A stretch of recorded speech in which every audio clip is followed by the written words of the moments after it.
for a Peaceful India. On behalf of Students Islamic Organization of India Goa Zone, I welcome you all to this program.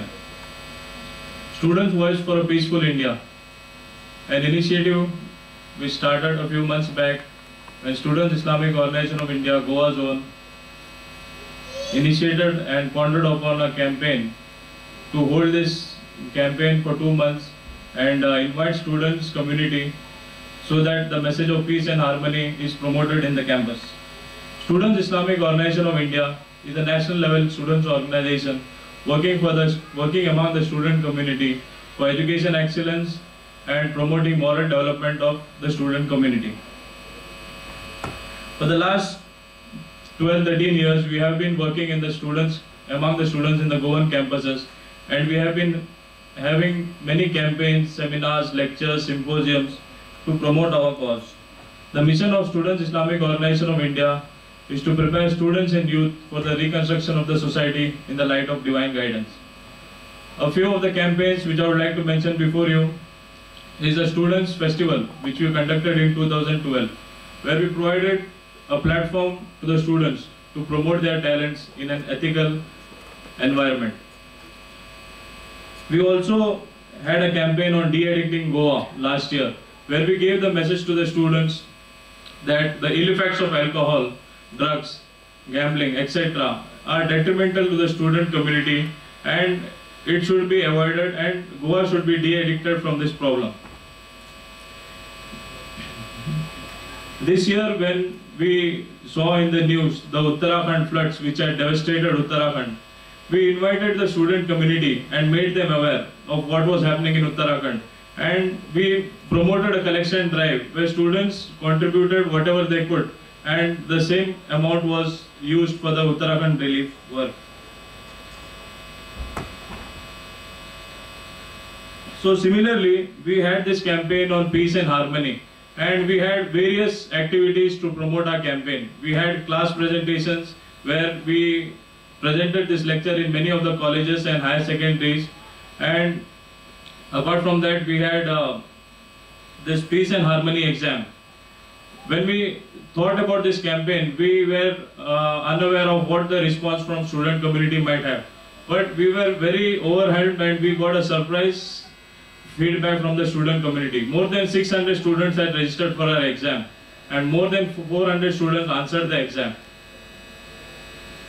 Peace and harmony, as we know, as the topic suggests, Students Voice for a Peaceful India, that there is lack of peace in the society today, and this being the election year, we see that there are forces who are trying to divide the society and trying to remove the peace and harmony which exists in India today.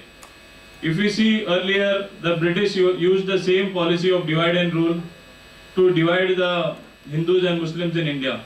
And even today we see that similar forces are working together to promote violence, hatred and similar things so that the peace and harmony of the society is disturbed.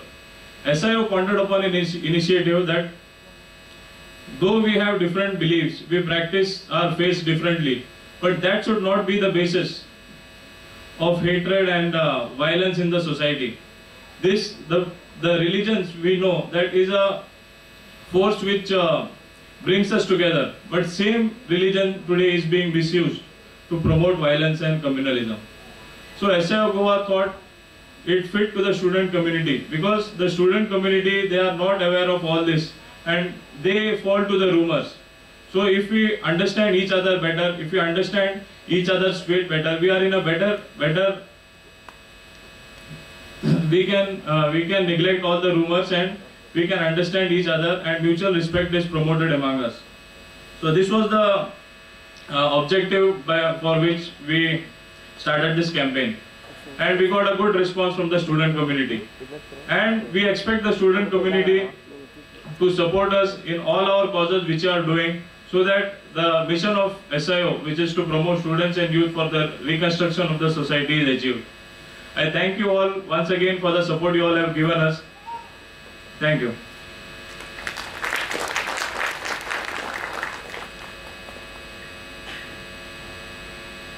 Thank you very much, Mr. Muhammad Anis, for your kind words. Now I would like to call upon Dr. Rahul Tripathi. But before that, I would like to introduce this personality to all of you. Dr. Rahul Tripathi is the faculty member of political science in Goa University. He has been teaching political science since 2000 in Goa University. Before that, he has completed his doctorate in South Asian Studies from Jawaharlal Nehru University, Delhi. He is currently a member of the Academic Council Goa University and has been keenly involved in student welfare activities, being the coordinator of student affairs in 2013. He has also been associated with the human rights program of the department and tries to encourage classroom learning through diversity and creativity of his students. He has also been visiting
test.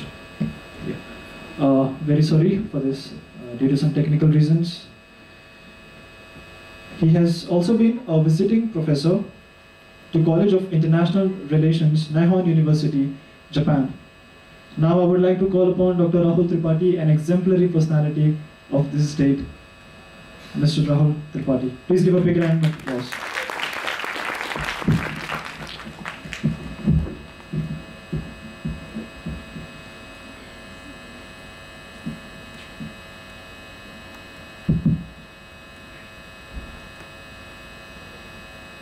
Thank you very much for your very kind introduction. I thought it was a very light introduction. Still the mic went off. If I speak for more time than what I am required to, I hope further disruption does not take place. It's my pleasure to be here at this function of the SIO, which I think was much overdue as far as I am concerned.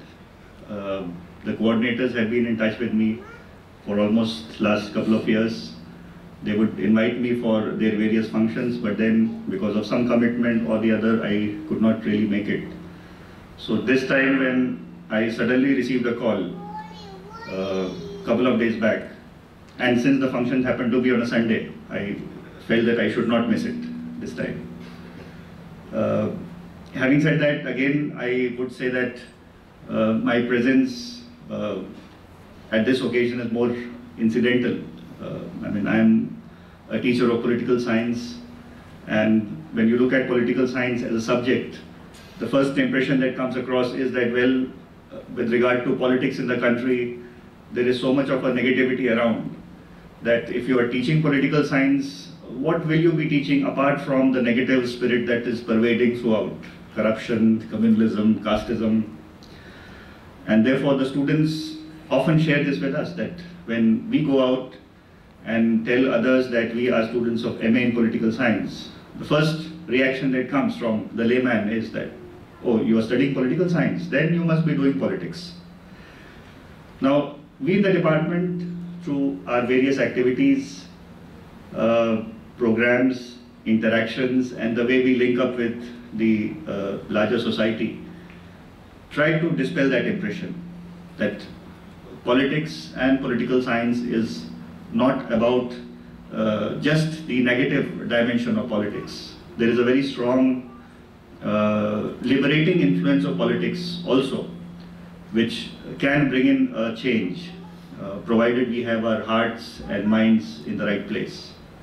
And I do believe that activities like these, students' activities particularly, are the kind of activities which do liberate you and do help you in relating in a much larger way to the society as a whole. Not just with regard to the classrooms and the courseworks that you do, but you truly become citizens of the nation, you truly become citizens of the world. So my compliments to the SIO for continuing to do a very good job that they are doing. It's just that I feel that you need to publicize it a lot more. And before I run out of time, I mean, Sohaib was kind enough to give me 12 minutes initially. Then I said, well, for a teacher, 12 minutes is too short, because the moment you start introducing, the time is up. So then I see in the revised schedule that I now have 15 minutes. So I'll try to make best use of these 15 minutes that I have. And the theme which is given to me is essentially talking about education, the role of education in promoting social harmony. So when I speak to you about this theme, not in a very structured format, I speak about it more from the perspective of how do we look at the educational scenario in India as it is unfolding right now. What does education mean to an average citizen of the country? I mean, average citizen, Aam Aadmi, common man is a term which is now being very, very popular in the larger lexicon. So what does education mean for common man, if I can put it that way? Then I would like to focus on education per se and the role that it plays. I'm afraid there's a bit of an echo in the voice, so can this echo be corrected a little bit? And then finally, I'll talk to you about my own experiences as a teacher in the kind of examples that I myself come across when I teach in the classroom, and how I do see a lot of potential in terms of using a classroom as an arena where one can try and bring out situations of harmony when there is a discord. The first point, when we talk about the educational scenario in India, there are two ways policymakers, policy planners, academicians, and even those who are pursuing education are looking at it. The first frame of reference, insofar as far as education is concerned, is making education more and more inclusive. So the whole logic of inclusive education as the new mantra for education in India. What does inclusion mean, or what does inclusive education mean? Well, a country which has been independent for now nearly more than 65 years. The record in terms of both our primary education and higher education enrollment that we have as of now is still not very, very satisfactory. So we need to bring in more and more people in the domain of education.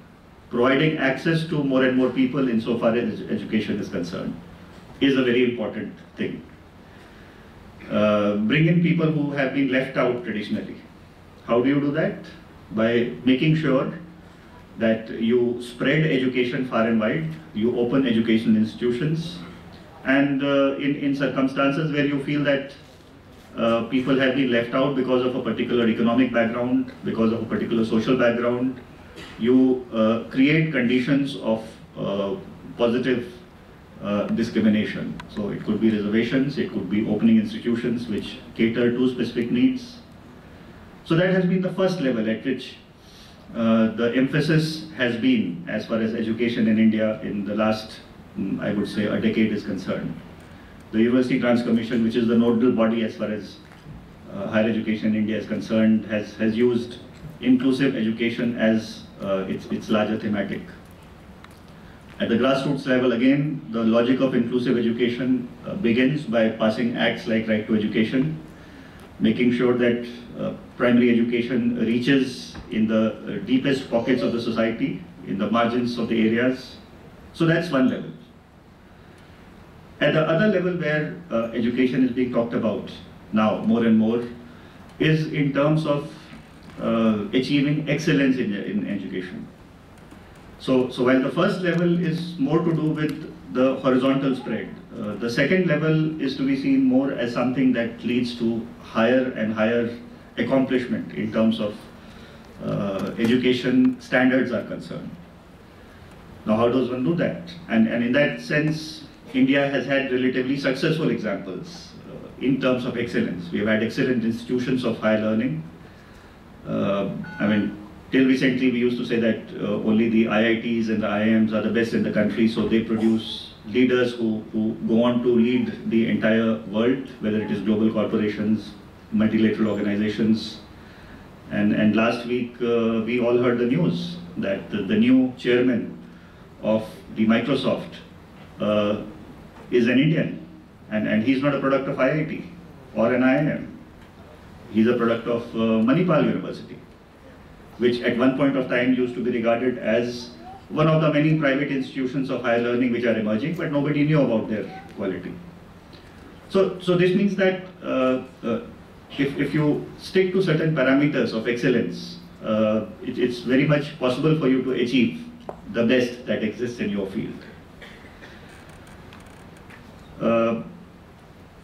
Education, therefore, given the realities in India, have to have a mix of the inclusive dimension as well as the excellence dimension. Given this framework, how do we look at the role of education as a medium, as an instrument in the society? Becomes a very, very vital question, because I think that's what has been the focus insofar as the activities of many student groups like these are concerned, and also public at large, that fine, excellence and inclusion is okay, but education has to be socially relevant. It has to have a meaning insofar as the society is concerned.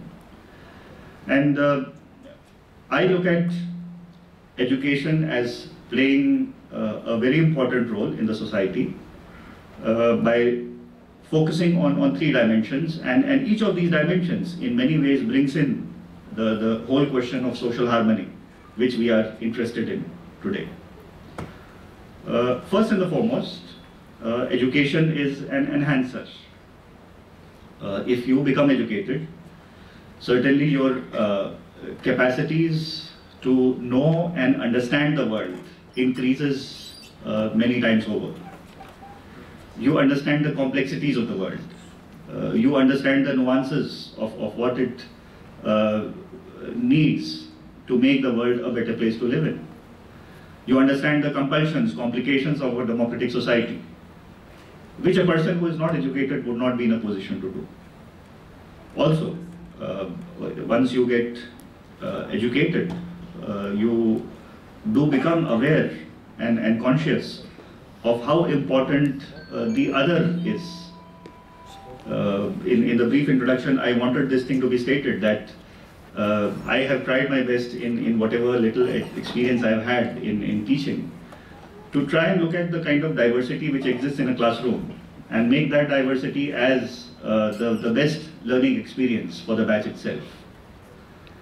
So in that sense, the most important way in which education helps is that it enhances your own profile, it enhances your thinking, it enhances your ability to appreciate the other who is sitting with you, which will not happen if you are hardly educated. I mean, if you do not know what it means to have diversity, what it means to have constitutional rights, and what it means to have differences in the society, you will never really be able to reconcile them. Second point, which is linked to the first point of education as an enhancer, is this whole issue of education as a great liberator. Being born in a country like India, where you have perhaps differences every 2 kilometers as you walk across. I mean, very recently we had a very eminent scholar who came to our department, and his book called India, an Improbable Democracy was released. And his whole logic of why he would still call India an improbable democracy, not an impossible democracy. I mean, he does believe that in India democracy is possible. And his first subtext of the title of his book was India's Battles Half Won, India's Improbable Democracy. And his thrust is that, well, we have done fairly well as an electoral democracy, but we are still to do a lot when it comes to making our democracy more meaningful in terms of participation, in terms of rights. And he says that, well, for a country of this diversity, for a country of this deprivation, it's really magical that we have been able to sustain with our democratic experience. So in that sense, with all its prejudices, with all its biases, with all its deprivations, India has survived as a democracy. And I would say that it has been possible because somewhere down the line, education has enabled us to a great extent to liberate ourselves to a certain extent of those things which would at times become constraining factors as far as our aspects of our social life is concerned. So education as a liberator, therefore, tries to move you away from the prejudices, biases, or perceptions, misperceptions you may have about others. You try to think in broader terms. And then finally, education as a propagator. Once you are educated, the knowledge that you have certainly has a much greater potential to be spread out far and wide. So as they say, spread out the good word. Only once you are educated, you are in a position to share with others the richness and the diversity of your own learning, and you are able to relate it to the society as a whole. Now, of course, the other important thing about India is that everything that I say about India, the equal and opposite to that also would be true. Now, I do not really want to focus on the opposites at this stage. Maybe for that I would require another 15 minutes. But I would like to see education playing a very, very positive and fulfilling role of being an enhancer, liberator, and a propagator. The final point, how have I tried in my own way to encourage whatever little opportunity I have as a teacher in political science to think of education as leading to all these things. And here allow me to indulge in a bit of a personal analogy as well. We have a classroom which is, I would say, a fairly diverse classroom. I mean, even though our university is a state university, for all practical purposes, our classrooms and our teaching faculty are just like any other central university.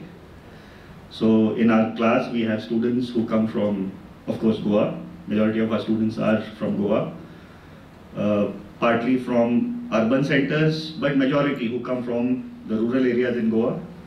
Girls are in a majority. as perhaps it is there in almost all colleges here as well. We have one student from Kashmir, we have a student from Nagaland, a student from Arunachal. We also have one student from Jordan, and that student is of a Palestinian origin. Now, if you leave aside students who come from Goa, all the other places where the students come from, Kashmir, Afghanistan, Palestine, you can make out that, and there was a batch in which we had students from Iraq as well. Now, I'm sure all of you are aware that these are the areas where a lot of contestations, unrest, civil strife is going on. There is a perception about Kashmir, Afghanistan, Palestine that we get from our regular reports that we see in media, the discussions that come across on TV. But then when you speak to the students, obviously they have an experience about these areas which is their own experience. And perhaps they are able to bring in a certain insight when it comes to particularly issues that we are dealing with which relate to their part of the world. So when we discuss topics like human rights, a student from Goa may have a perception that, well, human rights is a very good thing to have, and we have a society where human rights are deeply respected. But you talk to a student from Nagaland, Manipur, even Kashmir or Afghanistan, they say that, sir, we agree that human rights are very good in principle, but human rights in practice, please tell us, are human rights being followed as far as our places are concerned? And they have a valid point. So I thought of initiating a very good exercise in the class. I said that, okay, when we have a class on human rights, I'm not going to ask you to talk about the specific human rights scenario that exists in your respective regions where you come from. I would rather have a student from Kashmir to speak about how he looks at human rights scenario as it exists in Goa. I would like a Goan student to read up quite a bit on the human rights situation in Afghanistan. I would ask the students from Northeast to try and study what it means to have a human rights violation as far as Palestine is concerned. Now, of course, initially it leads to a bit of an unrest in the class that, sir, we know our place better, so why are you asking them to tell about Kashmir when I know more about Kashmir? I said precisely that is the point. I know very well what you have to say about Kashmir, but you should be able to understand what the others also think of Kashmir. And the same thing applies to our students. When I would ask the Kashmiri student to read up a little bit about the civil unrest in Goa, whether it is the regional plan or anti-mining, the students would first say, sir, but I come from the village where mining has been there, so I would be able to do it better than this chap from Kashmir who has come from a place where these issues do not exist. So I would tell him that this is precisely the point. After that initial bit of unrest in the class, I noticed that when you have the other studying and speaking about what it means to face a human rights violation in Kashmir, the results are fascinating. And I also feel that such kind of an interaction, when you try to understand the mind of the other, perhaps enables you to appreciate and acknowledge the diversity that is existing in a lot more better manner. Now, I had not, if I was in some other profession, I can share with you, all of your students, I come from JNU, as was pointed out, and JNU, it's generally stated that students come with a single-minded fascination for becoming IAS officers. I also wanted to be. I did take the exam, but I knew very well that, well, in case I don't make it, I should have a backup. So I would have preferred a very, very coveted position in the civil services. If not civil services, perhaps I would have joined academics because I was already doing my PhD. And if not academics, perhaps I would have joined the media. Not to say that this is a hierarchy I'm talking about. No, it was just a personal choice. Now, had I become a civil servant, do you really feel I would have been able to enjoy this kind of an scenario or I would have been able to try and test this unique experience of how do you learn to accept and acknowledge diversity? No. Had I become part of the media? Certainly not. I would have been too busy reporting communal rights, caste rights, corruptions, that I would not have had the opportunity to try and make this very, very interesting experiment. I could do that only because I'm part of the educational sector. And education gives me the opportunity to try to be as much innovative, to try to be as much perhaps creative in terms of shaping minds of young individuals. Now, I can say with a great deal of confidence that when these students, depending on what they wish to do in life, go out and take up particular professions, certainly will become individuals who would be much more aware of the diversities that exist in India. They would learn to appreciate the position of the other as it exists in India. In that sense, I think education is one such area, one such domain which offers us enough possibilities. And I consider myself very, very lucky to be in that situation. So it is with that spirit I would want all the potential teachers who may be there, potential civil servants, or potential media people, because I see a lot of young crowd here, both boys and girls, to think of using education as a medium, not just to earn degrees and get cushy jobs, but try and use your education to experiment, to be creative, and create a better world around you.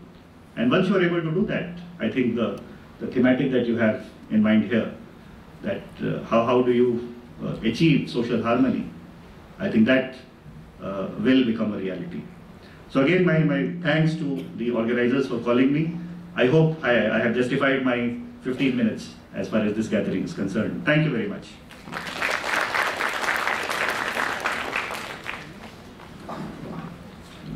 Thank you, Dr. Rahul Tripathi. Especially I like the point where you spoke on education as a medium has to be used for making a creative and a peaceful world. Thank you very much. Now, I would like to call upon our speaker who has just arrived, Mr. Samir Khan, and if Mr. Suhaib Naik can just escort him, would be great. Please give a big round of applause to Mr. Samir Khan.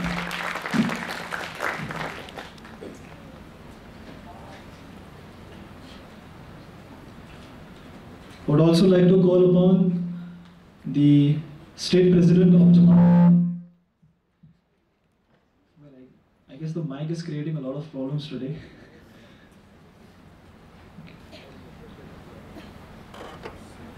Well, the next speaker who will be speaking on the creating avenues for peace and harmony is Mr. Yasir Hussain. But before that, I would like to introduce him. Mr. Yasir Hussain is from Vasco da Gama, and he is the Professor of Economics in MES College of Arts and Commerce, Zuari Nagar. Mr. Yasir Hussain himself is a very dynamic personality and a very, he's very friendly with all of the students of his college, because I know him very well, as I am also the student of MES College. He has been, as a student, very active in student selections. He has been the General Secretary of MES College.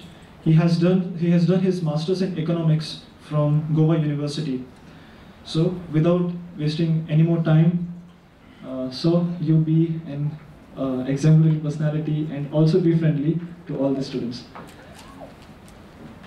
Students, please give a big round of applause to Mr. Yasir Hussain.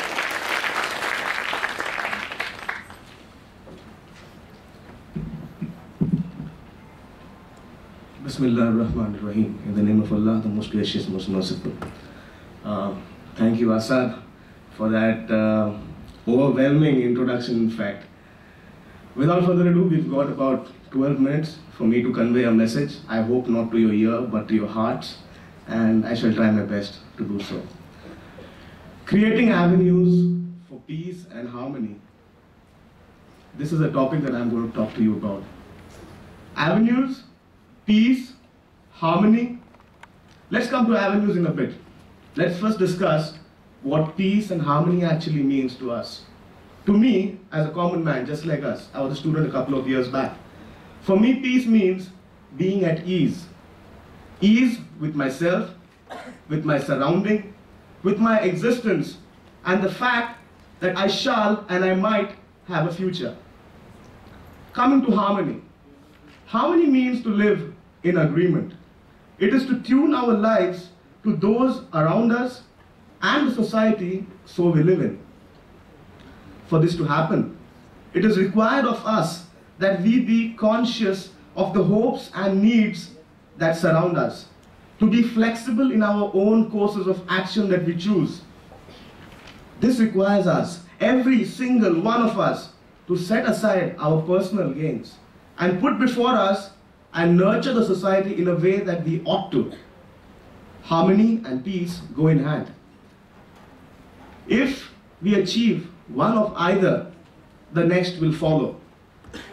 Having one means the other is very close by. The fact that peace and harmony feeds of our will to sacrifice, it feeds of our will to respect, and it feeds of our will to coexist. We look around ourselves. We might be content with the life that we have. We might be happy with what we have. We have a life that ensures our survival. We have a technology that boggles our mind day in and day out. We have to live in a society that is at ease. But then again, look around. Lift your gaze beyond yourself and watch, and you shall see. Lives are wasted every day. Blood is shed day in and day out. People beg for mercy. People seeking justice every day. And hoping, and just merely hoping, to live this day, today, like we are. The continuity of peace, of harmony, is not an effortless struggle. It is about a continuous effort.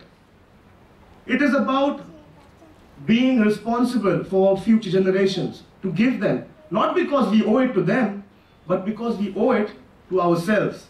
Now then, if peace, if harmony is so important, then how do we go about it? How do we achieve it? And whose task is it to take it up? Who leads and who shall follow? This is exactly what avenues are about. The path, the choice that you have to follow in order to attain the state of being which we refer to as peace and harmony. Institutions, yes, we all study in colleges, universities, yes. What can the institutions do? A lot, quite a lot. They could organize programs and workshops to promote better understanding between faiths, organize interfaith dialogues.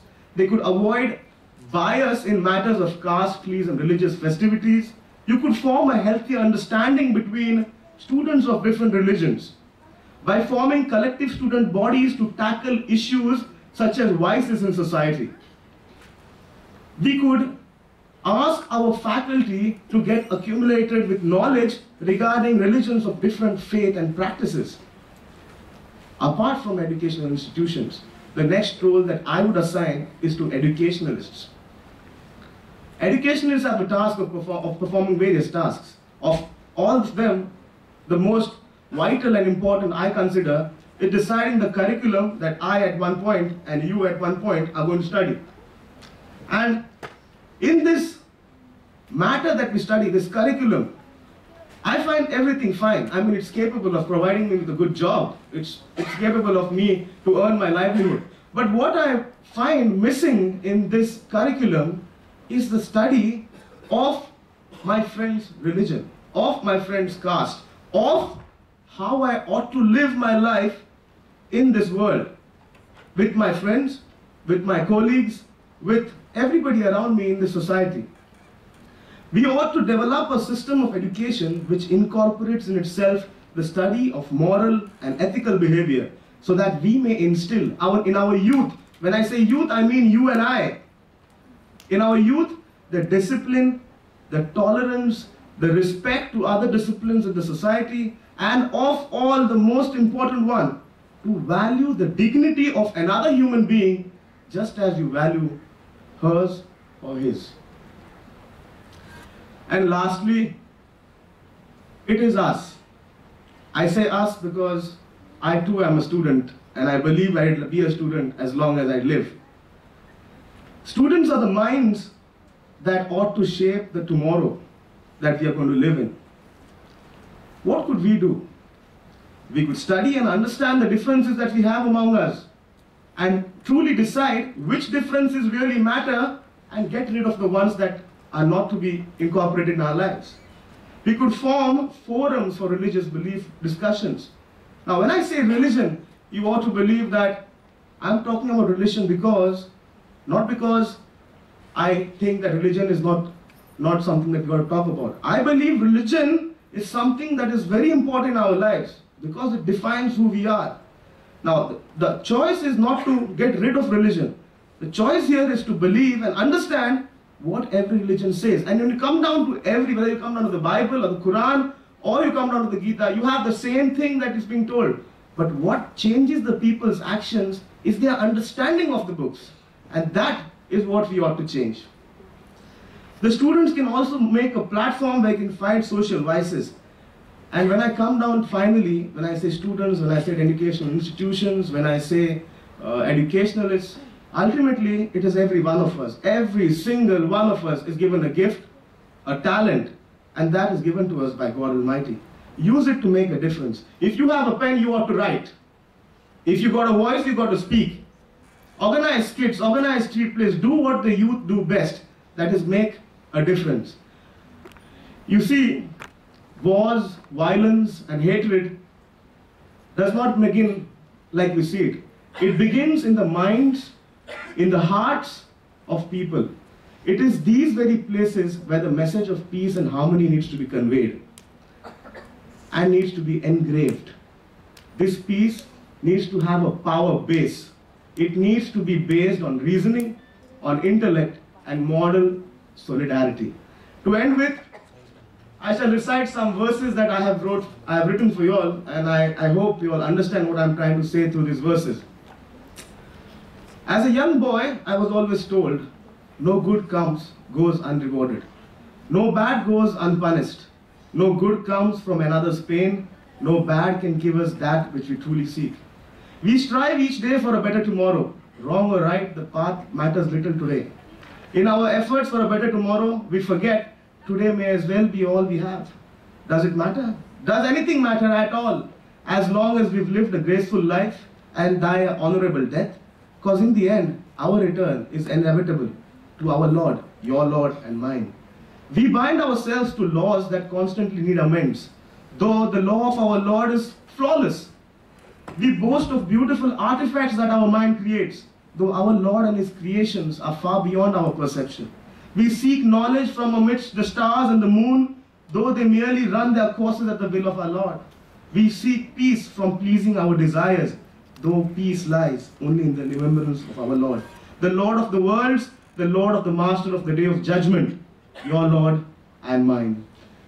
We are the ones blessed with knowledge and reasoning, yet we disregard every sign, neither do we pay heed. We have entered a bargain of this life for the next, a bargain for eternity in exchange for a life lived on the path of righteousness, in the cause of our Lord, your Lord and mine.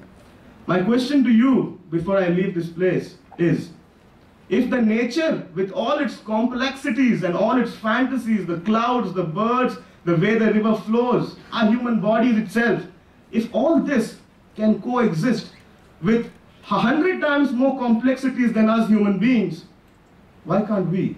And the answer to that is because everything else in society except human beings do not have a choice. They obey the Lord, they obey the will of Allah, of God Almighty. And that is why they are so perfect. And I'm telling you, and I'm asking this of you, if we move forward in this struggle to maintain peace and harmony in our society, yes, we will get hit again and again and again. But what matters is not how hard we hit back. What matters is how much courage we have to keep moving forward. And that's what I ask of you here today. Thank you. Thank you very much.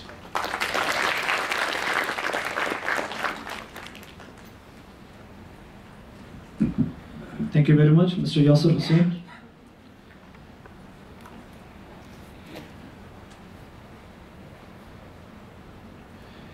Now I would like to call upon Advocate Satish Sonak, who will be dealing with the topic laying foundations for peace and harmony. But before that, allow me to introduce him.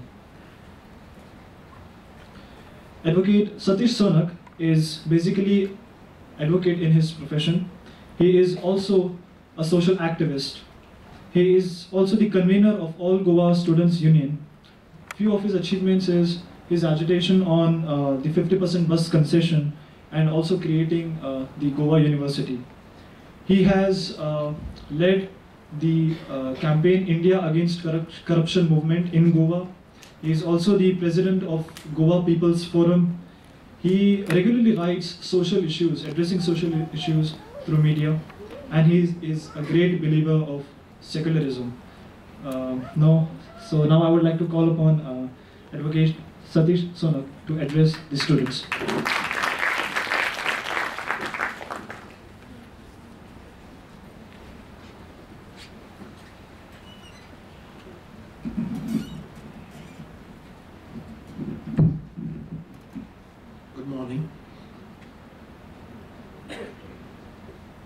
The great Inshallah, speaking through the voice of the great Prophet Muhammad, said, "Take sword in your hand only if you want to protect peace." Today if there is no peace in the world, that is because we have distorted the great teaching of the great Allah. Allah has said, take the sword. Today you have replaced the sword by a stun gun. But only if you want to protect the peace. Today people make all wrong kind of allegations. They say all terrorists are Muslims. They say that Islam permits, not only permits, encourages violence. Why do they say so? They say so not because they are against Muslims, not because they are against Islam, but because they are illiterate people. Majority of people, I am a Hindu. Majority of people in my religion, somebody has told us, no, Allah said take sword in your hand. Muhammad Prophet said take sword in your hand. But we never read, we are never given to read that they said that take it for protecting the peace. Same way, the Muslims also, they also do not read really what is written in Quran. They remain illiterate about it. And that is where we don't have the peace. If we are to only correctly interpret by properly studying what is stated really in the scriptures and what is suitable to the time, I think the peace would be there. I am happy here today that there are so many Malalas over here. This is a student's function, and I feel the main religion of a student is to study something. And I am happy that our women, our girls in India, they are achieving this, they are studying it. Studying just doesn't mean reading some textbooks in the colleges or in the schools. Studying means going to such functions, listening to good thoughts so that your mind becomes more broad. You really understand what it is. I am sure Allah loved the girls, Allah loved women. Muhammad Prophet the Great loved women. He had a respect for them. Why should be against girls studying? And therefore, a Malala today is something like a Jhansi Ki Rani who was there once, who is fighting for peace in the sense, if the girls study, they will become good women, they will become good mothers. If they become good mothers, if they are studied mothers, their children will be good, their children will be educated. If they are educated, they will be happy, the nation will be happy, the world will be happy. And it is with that, there is nothing anti-religious in a women's study. There is nothing anti-religious about that. But the question is, what are you going to study? Are you going to study which drug is available on which beach and which drug is available cheaper at Miramar instead of at Kalangut? If you are going to study those kind of wrong things, then that kind of an education is wrong. Then that kind of a knowledge is wrong. And that is what we have to be on guard against. We are here in India. And the organizers, I congratulate the organizers, the Islamic Organization of India. Many people, and those people, I think they stab peace, they betray peace. They try to say that no, peace is a monopoly of a particular religion, religion X and not religion Y. They are wrong. They try to tell you, they try to make you feel guilty by saying that to be nationalist is a monopoly of a particular religion. If you are a Hindu only, then you are a nationalist. If you are a Catholic only, you are a nationalist. Again, that is wrong. Do you remember 1857, the War of Independence of India? वो जो खूब लड़ी थी मर्दानी झांसी वाली थी. Now that was a war of independence which the Hindus and Muslims fought it together to make India free from the British yoke. If the Muslims were anti-national, why they would have fought that war of independence? Thousands of Muslims have shed their blood and they have died so that India gets freedom from the British country. Why Hindus and Muslims would have united if Muslims were just anti-nationals? But we don't study this kind of history. We don't learn this kind of history. We don't learn to give emphasis on this kind of history.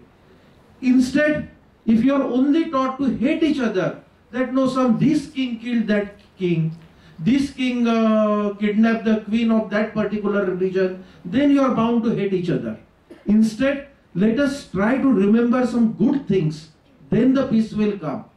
It is easy for us to remember that there was a bomb blast somewhere, maybe in Bombay or maybe in Margao, done by either this religion or that religion.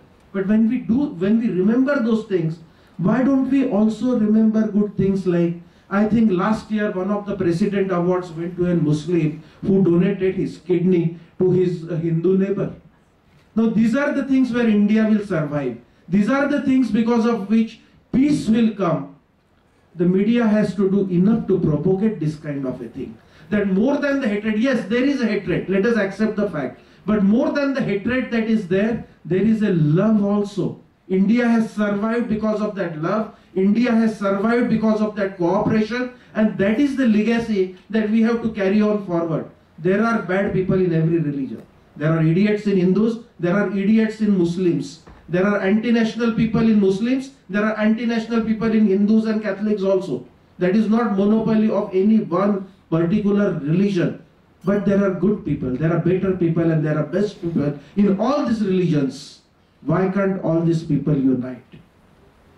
I mean, irrespective of the religion, we don't have to ask the religion.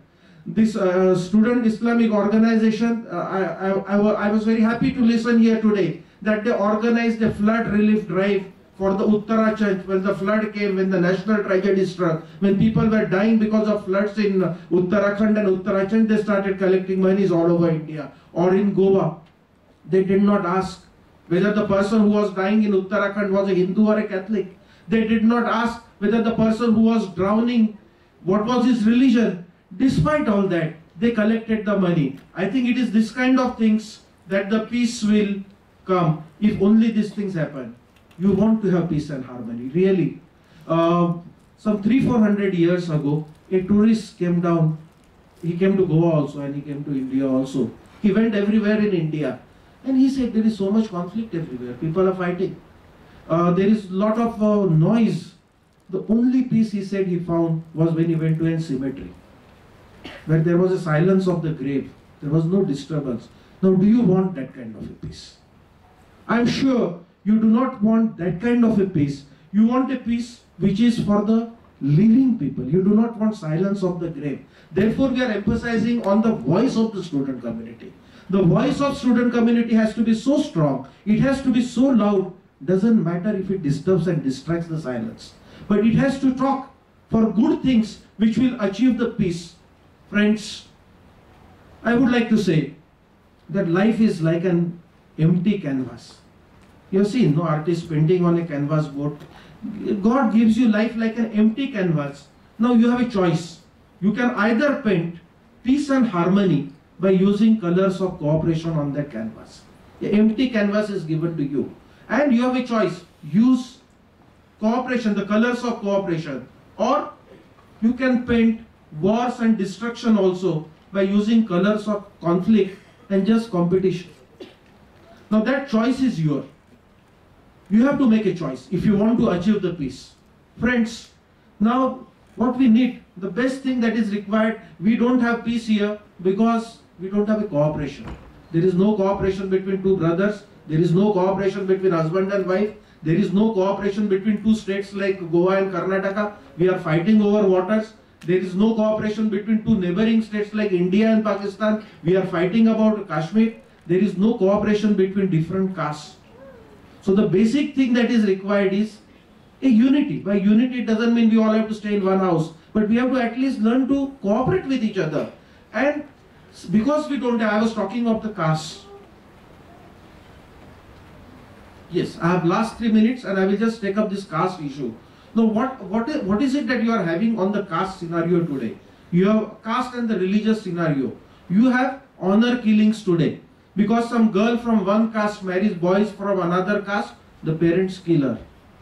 Because a boy from one religion marries girl from another religion, his parents kill her. Now, kill him. Now, instead of this kind of an honor killing, if we promote and culture, if we promote a religion of honorable living, that is what we would require. If we want to have peace, maybe what I am saying is little bit daring, but please think about it. Why not have more, why not encourage more and more intercaste marriages? Why not encourage more and more inter-religious marriages? Because the same God, whether you call him Allah or whether you call him Ishwar or whether you call him Christ, they have created. We all men, we all women, we are the sons and daughters of the same God. So why not encourage this kind of things? And when we have those marriages, because you are not in a marriageable age, let us, why have arranged marriages? Why not have love marriages? What we require is more and more love. That is what we will require. It is up to us where we want to live, in heaven or in hell. But heaven and hell is not some place, you buy a ticket of a train and you go somewhere. I want to get down at a hell bus stop, or I want to get down at the railway station of the heaven. There are no railway stations like that. We will have to create that kind of a hell, that kind of a heaven over here. And for that, let us pick up the best cooperative traditions, the best unity traditions, or the best reflective things of different religions together. Let there be a synthesis. In the context of Hinduism and Sufism, I'll take your last minute, one such great experiment was made and a great tradition was made, which was a synthesis, which was a living tradition of the best that is there in Hinduism, the best of spirituality in Hinduism and the best of spirituality that is there in Islam. I'm not going to give an entire discourse on what the entire Sufism stands for. But one of the things in Sufism was, one of the function, they evolved a concept of a walking meditation. Walking meditation means, if you want to have peace, you should meditate. But you cannot 24 hours sit at one place and meditate, because your foot will start slipping. Your hands will start, you sit at one place, your blood doesn't circulate and you get distracted. So the monk said, then why not meditate while walking? And there was one such great monk, I'll tell you his story. He said that you meditate while walking. Many of them they used to believe. This monk had 2 disciples. And they were good disciples, they were youngsters like you. And while walking they used to meditate. Now these 2 disciples, they were young students like you. They saw here and there. And people around them were smoking. So these 2 people thought, why we should not also smoke? Why not? Then one fellow said that no, but that monk will get angry, our guru will get angry. We have to take his permission. Without his permission we cannot smoke. We are supposed to meditate. So they said, no, but which? In Quran it is not written that you should not smoke. In Bible it is not written that you should not smoke. In Gita it is not written you should not smoke. So no religion has said not to smoke. But then let us ask the monk, can we, do we have his permission? They were getting scared how to ask this monk. Monk might get angry, no? But they gathered their courage. So one fellow goes to the monk and he talks something and he comes back. The second fellow goes to the monk. He also talks something, asks something and he comes back. And then these 2 disciples, these 2 students, they sit with each other and they start talking. They are very good friends otherwise. So the first person says, he asked did you ask? He says, yes, I asked the monk, did you get the permission? He said, yeah, the monk gave me the permission. He said, you can smoke. So the second one is very angry. He says, but I went, I asked, and he told me you cannot smoke. So what is this? Why is this monk creating this inequality? And the first one said, see, it depends on what question you ask me. What did you ask? So there are two questions and there were two different answers. One is, can I smoke while I am doing meditation? The answer has to be no. If you are meditating, you cannot smoke. But if the other question is, the proper question was, can I meditate while I am smoking? While so many things are going wrong in the world, can I meditate and can I try to have a peace? That is the thing. Yes, there are bomb blasts. But while bomb blasts are there, can I have prayers for the peace? You cannot ask the question, can I have a bomb blast when I am having a prayer for a peace? You have to put the question on a reverse way. You have to cooperate in this way. And I think for the students, the most important thing to achieve peace is you all are young. You may not have all the answers, but you have to learn to ask the right questions. And if you ask the right questions, the right answers will come. And so it is out of this attitude of asking right questions, right answers will come, and the right peace will come. Thank you for giving me this opportunity.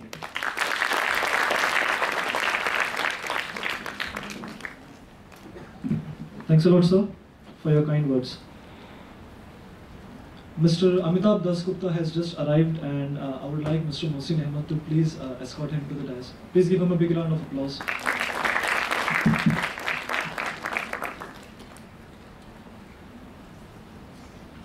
Our next speaker is Mr. Samir Khan. Mr. Samir Khan is from MAPSA, and he's a businessman by profession. He's also the member of Jamaat-e-Islami Hind Goa, and plus he is a social activist, and he writes regularly on social issues, addressing, and he also writes on Islam and its beliefs. You will regularly find his writings in Navin Times on Sundays. Every day you might find this man writing something or else. Mr. Samir Khan, please address the students. Thank you very much.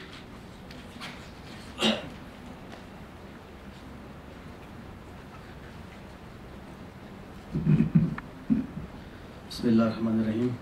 In the name of Allah, the most beneficent and merciful, respected dignitaries on the dais, elders, and my dear students.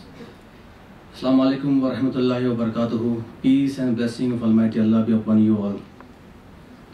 First of all, I would like to thank Almighty God for giving me an opportunity to stand in front of you all. Then I would like to thank organizers for inviting me to share my thoughts on this very important and relevant subject, that is religious cooperation to promote peace and harmony.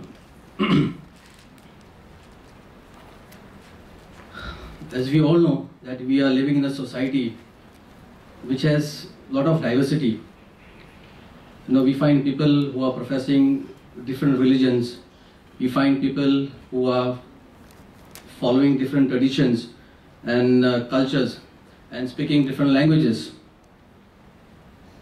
And this has been going on since ages, and people have been living peacefully, amicably throughout the ages. Having said that, these differences, this diversity, somewhere or the other, there will be a friction, there will be differences, there will be some clashes, because different people, they have different nature, This diversity will create friction, and this is a part and parcel of our life.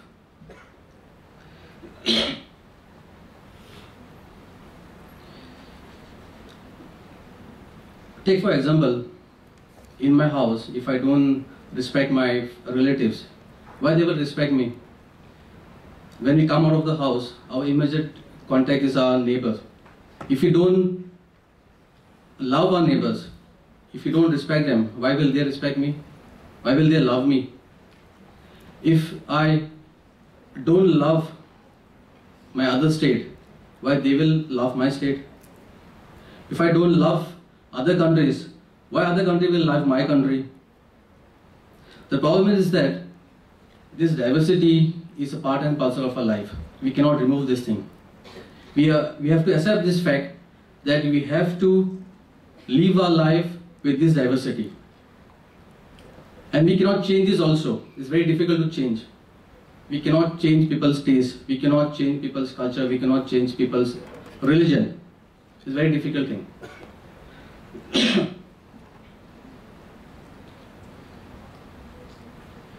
Unfortunately, instead of exploring this diversity, instead of understanding this diversity, instead of appreciating this diversity, we find people fighting in the name of religion. We find people fighting in the name of language. We find people fighting in the name of culture. We find people fighting in the name of traditions, caste, and regions also. And we are seeing the disastrous consequences in the society.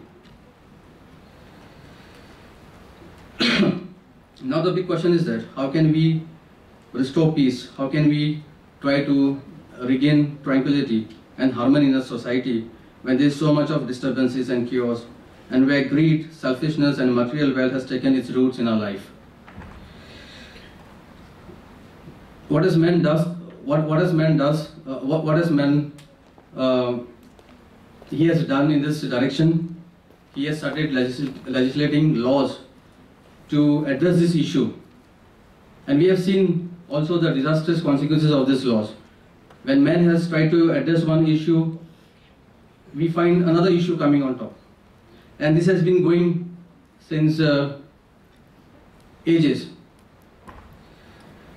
History is testimony to the fact that when man had adhered to the religious teachings, and when he had implemented the religious teaching in his life, we have seen a very peaceful and prosperous society. And when man discarded religion, and when man kept religion in his four walls of his houses, we are seeing a lot of disturbances and problems in the society. Actually, it should have been the other way around. Man should have taken recourse in scriptures to get solutions to the problems affecting his daily life. Instead of reverting to the scriptures, man is starting legislating his own laws. And man has a lot of shortcomings. He cannot foresee the problems which maybe the other society or the people from different beliefs are facing. From the beginning of the world, religion has existed to help mankind to achieve justice and peace.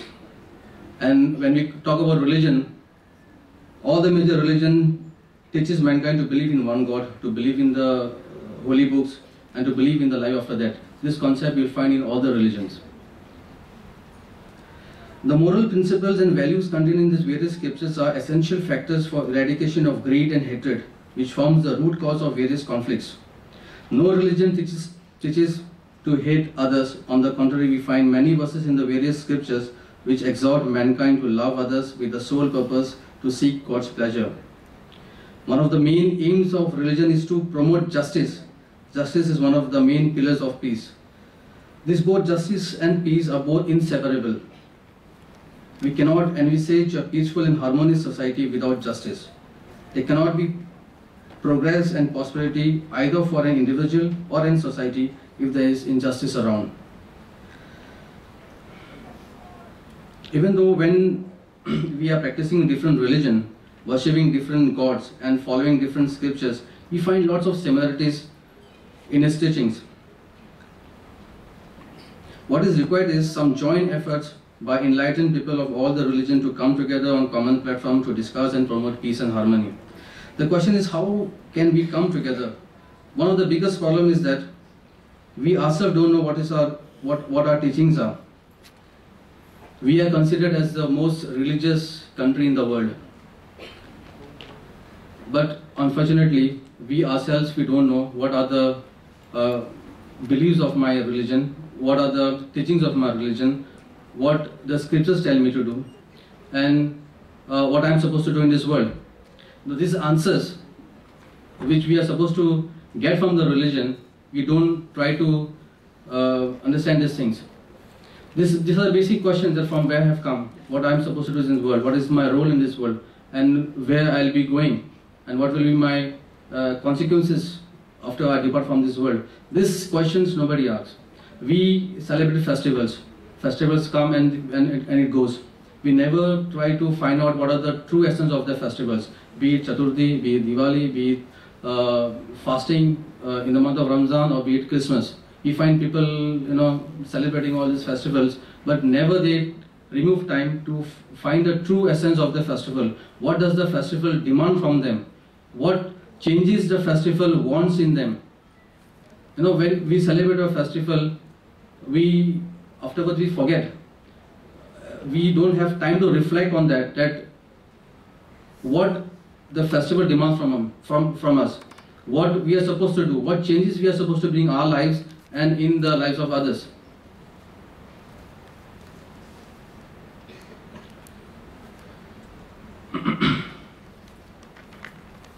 One of the best things is that we have to remove time to study our scriptures so that we become good human beings.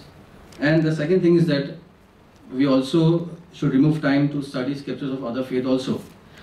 Previously it was very difficult to get holy books of different religions, of other faiths. Like for example, in olden days it was very difficult to get a Bible or a Quran or a Bhagavad Gita. But nowadays we are living in an era of information and technology. We can get everything within a second. And we can just go through a net and we can get all the details and what scriptures are being followed by the different faiths. We can get a copy of the Quran, we can get a copy of the Bhagavad Gita, we can get a copy of the Bible. Before it was very difficult. If we put some effort in this thing, I think we will be able to understand other people's faith, and we can also gain maturity in that.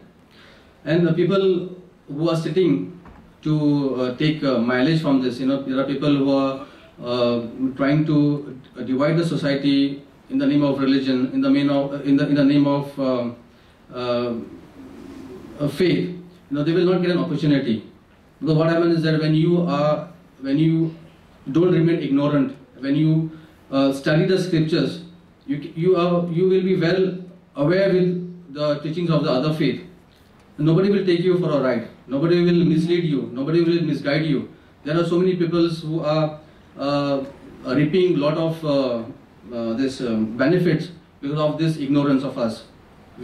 Nowadays it's very easy to get scriptures. It's very easy to get holy books of different faiths, but we don't remove time for that.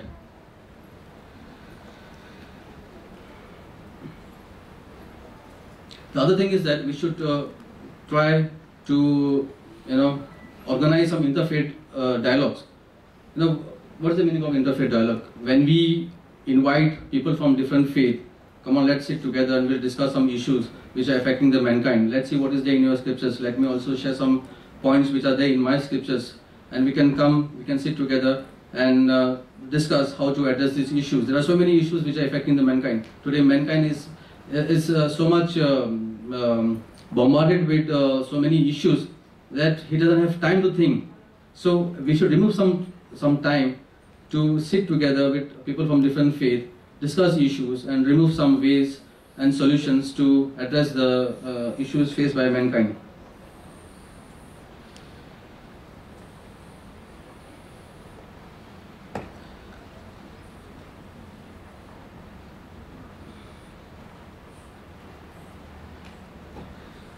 Before I end my talk, I would just like to request you all that we should remove some time and reflect that we don't get time to study other people's scriptures. If we remove time to study other people's scriptures, I think this problem which we are facing nowadays, we are fighting in the name of religion, this will definitely come to an end. And we have to put a sincere efforts in this. And we have been seeing that so many people, so many organizations are organizing interfaith dialogues here in Goa, and we have been reading in papers also that people from different faith and NGOs are organizing interfaith dialogues so that there a better understanding prevails in the society, and we come on a common platform to promote peace and harmony. With these few words, I would like to end my talk. Thank you very much.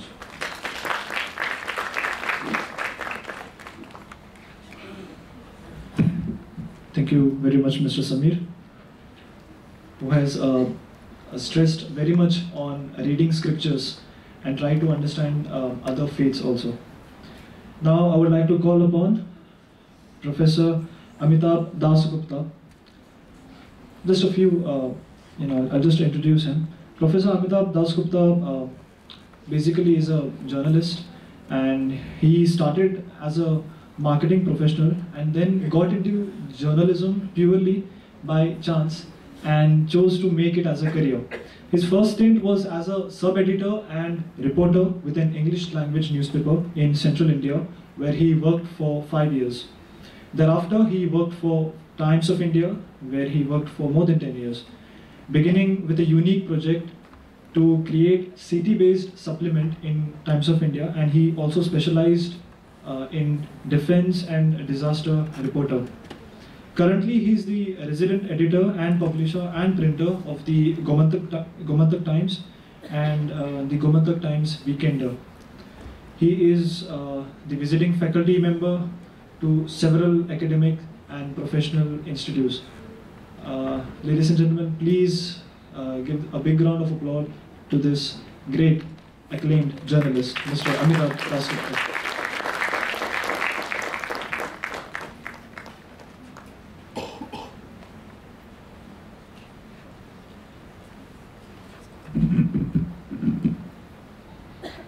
Good morning, gentlemen on the dais and especially the young people in the audience. I think it's a bit of a privilege that I was asked to come and speak to you people. But I must honestly tell you that when Sohaib first asked me to speak on this subject, I was a little confused. After that, I did a little thinking for myself and analyzed what I should be talking to you. The subject that has been given to me is, can you hear me? Is there an echo? No, it's okay? Thanks. All right. The subject that has been given to me is the role of the media in maintaining peace and harmony. Is that right? Yeah, okay. Now when I got thinking about this, the first thing that struck me is that there seems to be this huge belief in people that it's the media which has got the greatest responsibility to maintain peace and harmony in community and amongst people. That made me feel as if I'm doing a terribly important job, and an extremely responsible one, which may be the case, of course, but what I'd like to say over here is that democracy has 4 pillars, as you all know. There is the legislature, there is the executive, there is the judiciary, and then there is the media. So I think these other 3 pillars have a far larger responsibility in maintaining peace and harmony in community than the media.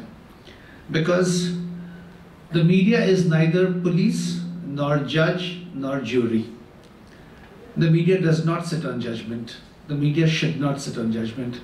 The media should be dispassionate, the media should be unbiased, unprejudiced, non-judgmental, and the only thing that the media should do is accurately and honestly report facts. Now, the consequences of accurately and honestly reporting facts may not be what the community desires, sometimes even what the community deserves.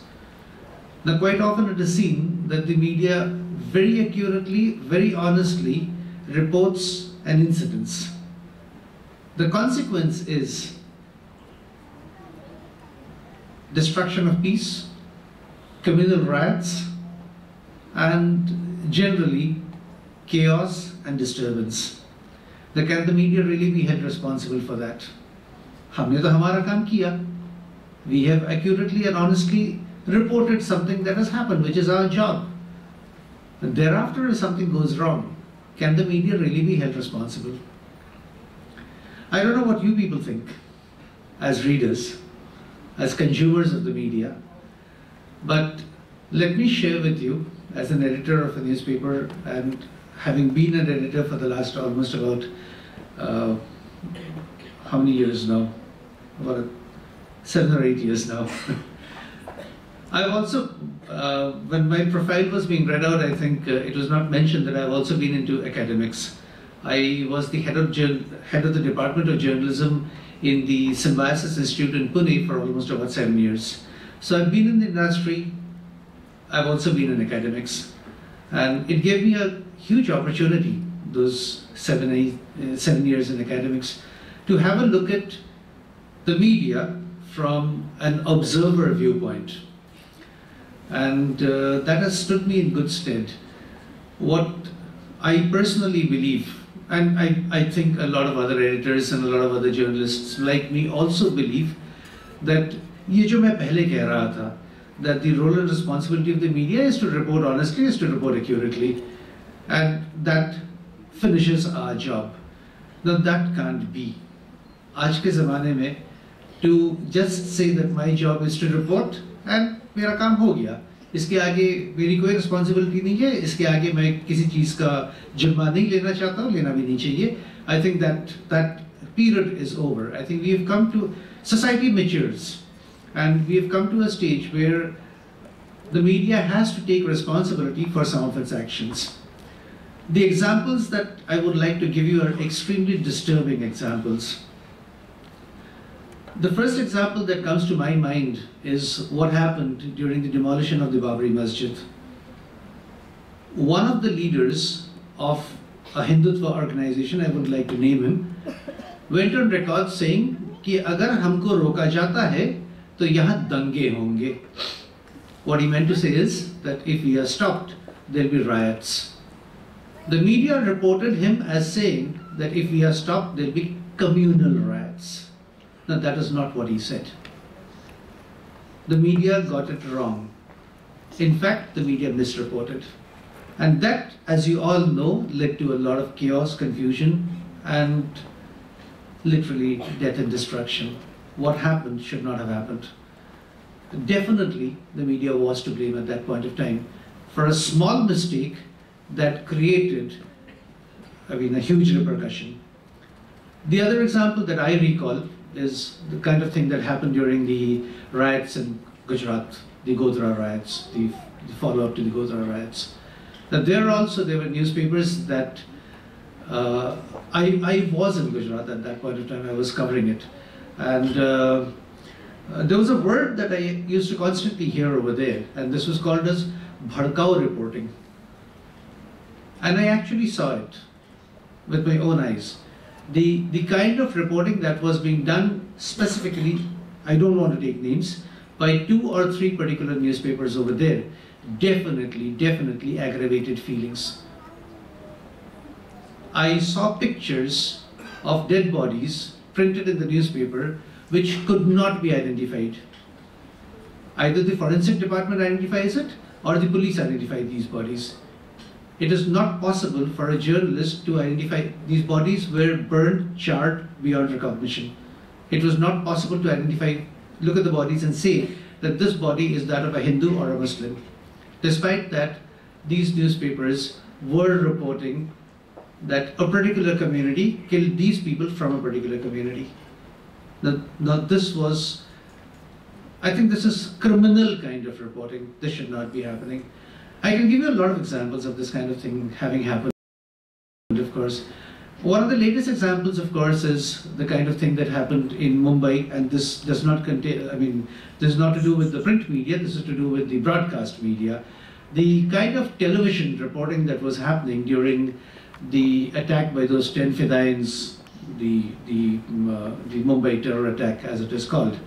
And the emphasis of these television channels was to show drama as it was happening, but to also sensationalize a lot of things. Now, iske do fallouts hue. One fallout, of course, was, which we all know, that the masterminds who were controlling these terrorists, and all of them were equipped with satellite phones, which the government of India had no means to shut down or cut down. And it was the television reporting that was given them an eyewitness account of what was happening, and they were able to direct these terrorists to do whatever they wanted. So to that extent, of course, and this was of course the first time it was happening, so nobody knew कि ऐसा भी हो सकता है. So That, of course, was a mistake that was made by the media, but then the media was not aware of such a thing. ये जानबूझ के नहीं किया गया था. Neither was this irresponsibility. It was just over enthusiasm. But the other thing that the media was trying to do at that point of time was any kind of rumor that was happening, and I'm aware of this kind of thing that happened. I mean, I saw this on television, that the anchor sitting in Delhi was asking the reporter on the spot, "Aapne kya dekha?" And the reporter said that, "Aap jo keh rahe hain, maine aisa kuch bhi nahi dekha," because the anchor was suggesting that there was a jeep that went past with 4 or 5 armed people. "Did you see it?" She said, "No, I didn't see it." "So who has seen it?" She said, "I don't know."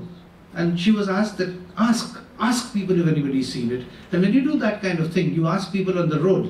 I mean, a passerby who doesn't know what's happening, "Aapne kuch dekha?" He says, "Nahi, par haan, ho sakta hai," or something of that kind. That's from where it all starts. Then some other chap who suddenly, never in his life it has happened, suddenly he's faced with a TV camera and he wants his 2 minutes of glory. And this guy says, "Haan, bilkul dekha. Oh, ja rahe the 4 log and aisa waisa," all that kind of thing. The rumor starts proliferating, the rumor starts growing, and the media starts reporting things which have never happened. And all for the sake of drama and sensation. It gives them, you must have all heard of these words, television rating points. It gives them TRPs. So every channel is competing with every other channel कि हमको कितना ज़्यादा viewership मिल सके, हम ऐसा क्या दिखा सके जिससे our viewership will grow. That's the wrong thing to do, of course. So I think the media has learned its lessons. I'm not saying that the media hasn't made mistakes. The media, I mean, we are as human as anybody else. Some of these mistakes are deliberate. That should not be happening. The Editors Guild of India and the Press Council of India, 2 very respected organizations, इन लोग कई बार इस किस्म के जो media organizations हैं, newspapers and television channels which do these kind of things, इनको डांट फटकार लगाते हैं and things stop. But these are like flashes in a pan. These are not everything. These are not things that happen every day. By and large, the media in India is extremely responsible, and the media in India, let me assure you, is extremely sensitive also. For instance, it's been more than 20 years now that the media in India came to a conclusion that we must choose our words carefully when we report communal disturbances. जिसके वजह से आज आप कोई भी अखबार देख लीजिए, कोई भी television station देख लीजिए, whenever there is an attack on whatever, church, temple, mosque, you are not told whether the attack was on a church or a temple or a mosque. What you are told is that there was an assault or an attack on a place of religious significance. Yeah. So that is all that you're told. So there is a lot of sensitivity that has come into the media. The media has become responsible. But yes, there are certain instances where, of course, the media makes mistakes. But personally, I think that we are in a good situation, that we are a free media and we are not a controlled media. Almost about 60% of the media in the world is a controlled media. Either there are corporations, huge multinationals, corporations which are controlling the media, or there are governments controlling the media. I mean, you look at the communist countries, you look at the monarchies, you look at the countries where there is dictatorship, the media is controlled. Fortunately in India, that is not the case. We are a free media. We are a responsible media. Yes, mistakes happen. And it's from our mistakes that we learn. So finally, to wrap up, I mean, the topic of the discussion here was the role and responsibility of the media to promote peace and communal harmony. इसमें दो बातें हैं. एक तो ये that we should not sit on judgment. I don't think the media should be doing that kind of thing. The media should not be given powers to sit on judgment. We are neither judge, nor jury, nor police. But yes, we do have the right to make analysis. These are analyses based on facts. And some of these things must be reported. So to that extent, the media must be given freedom to analyze situations and give a verdict on what it feels. Finally, of course, I mean, the media is all about I mean, there are people who own the media, and these people, the media is their mouthpiece to give opinion. So इसमें कोई गलत नहीं है. I mean, today there are industrialists who own the media. Today there are political leaders who own the media. Today there are religious organizations who own media. And the reason they want to own media is because उनको अपना किसी किस्म का प्रचार करना है या अपना किसी viewpoint public के सामने लाना है. So there's nothing wrong in that, as long as that viewpoint does not create chaos and disturbance. So I'll leave it at that. I'll ask you to contemplate on this and decide for yourselves whether the media is doing a good job or there is more to be desired from the media. So I am open to questions and suggestions, but not now, of course. Thank you so much for inviting me. My privilege. Thank you so much.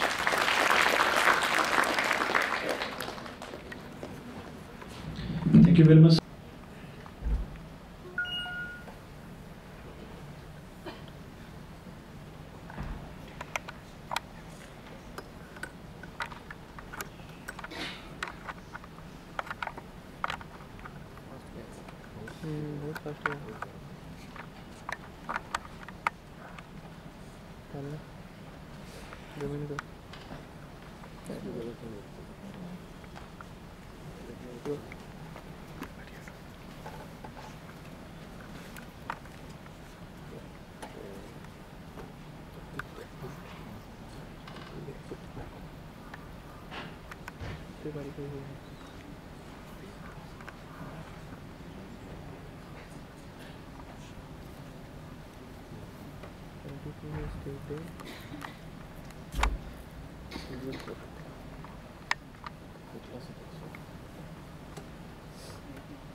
Well, that was the journey that we have taken to our previous activities and campaigns that we had organized.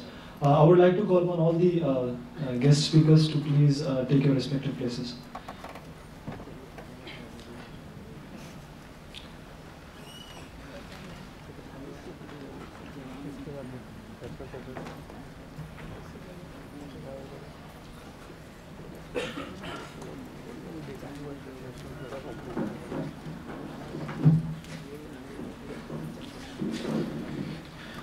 Thank you. Now it's time for the presidential address, and for that, the National President of Students Islamic Organization of India has come to our state. It's a great honor and privilege for the members of SIO GOA that we finally have Mr. Ashfaque Ahmed Shareef to address us. Mr. Ashfaque Ahmed Shareef is from Bangalore. He has done his graduation in journalism. He has been the Public Relations Secretary of SIO Karnataka in 2007-2008 term. He was also the Regional President of SIO Karnataka in the year of 2009 to 10. And he has also been the State President of SIO Karnataka in the year 2011 to 2012. And currently he is the National President of SIO India, a very young and dynamic leader, plus very good-looking, handsome young man. So I would like to call upon the National President of SIO to please go ahead and address the students. Please give a big round of applause to the National President of SIO, Mr. Ashfaque Ahmed Shareef.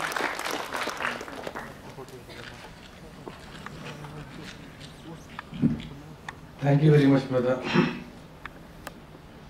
Bismillahir Rahmanir Rahim. In the name of Allah, the most gracious, the most merciful. All the respected dignitaries on the dais and my dear friends, elders, brothers and sisters. Assalamu alaikum wa rahmatullahi wa barakatuh. Peace, mercy and blessings of God Almighty be on all of you. First of all, I know that many people who are sitting here are students. Most of them are students, and I definitely know what the students' mentality is. It has been a long time now, so they must be eagerly waiting for the prizes of the competition, and they must be eagerly waiting for their lunch as well. So I wouldn't take much of the time. I would very precisely put my points in front of you.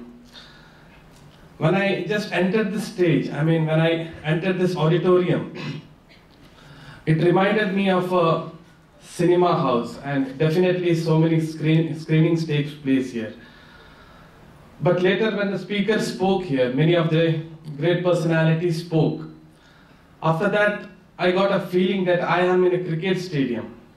And cricket is a very popular game in this country, though it's not the national game.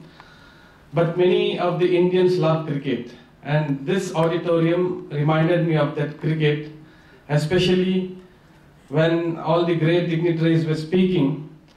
I felt that I'm the last speaker, and I have been given the last over to bowl. All the great fast bowlers or spinners have bowled their over. They have finished their quota, and I have been given the last over to bowl. So this is really a tough situation for me.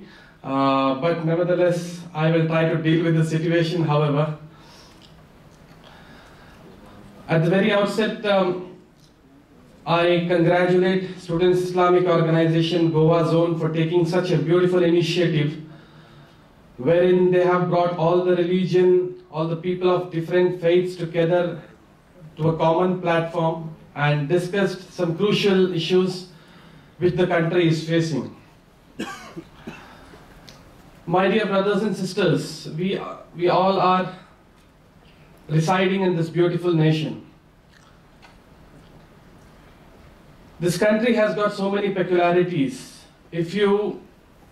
And most of the speakers have pointed it, we are living in a very plural society, and this auditorium is also an example of it. We find people, we have seen sisters sitting here, many students sitting here, elders sitting here, people from different faiths sitting here.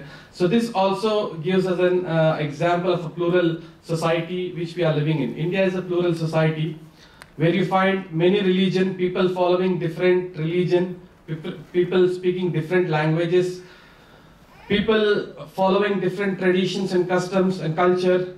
So this is a diversified country. India is also known for India is called the largest democracy in the world. So we have so many peculiarities, so many special features in this country.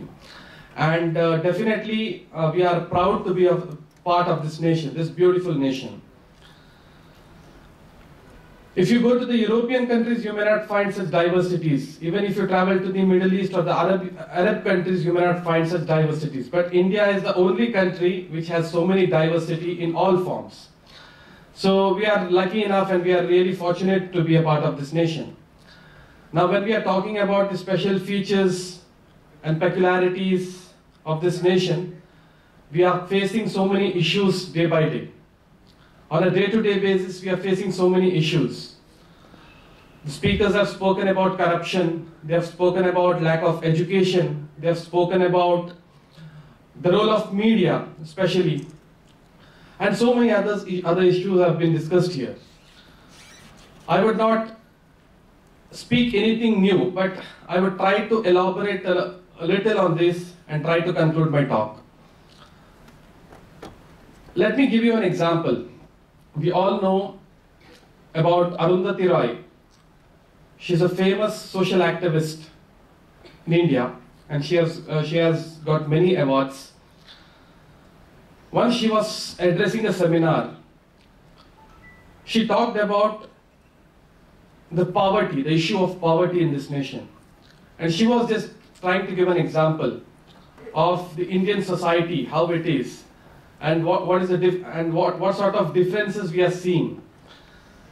And she was explaining, she was mentioning about Antilla. We all know about Antilla. Antilla is a 27-floored building which is placed in Mumbai. It's a 27-floored building belonging to one group, and in that 27-floored building, you find all the luxurious facilities, all the modern technologies. You find helipads, lifts, swimming pools, parking lots, all the luxurious facilities are in that particular building, which is of 27 floored. And people residing in that particular building, less than 10 people are residing in that particular building, and for the maintenance of that building, there are more than 200 people.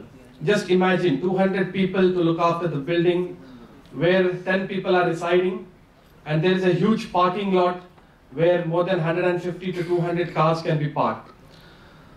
So this is one situation, this is one part of India which we see, where we find the Ambanis, we find the Tata, the Birla, and when we list out the richest people at the global level, you find many Indians in it. If you list out the richest people of the world, you find many Indians in that list, topping that list. So this is one part of India. The economic policies which are made, is made for the one part of India, and they flourish. Come to the second part.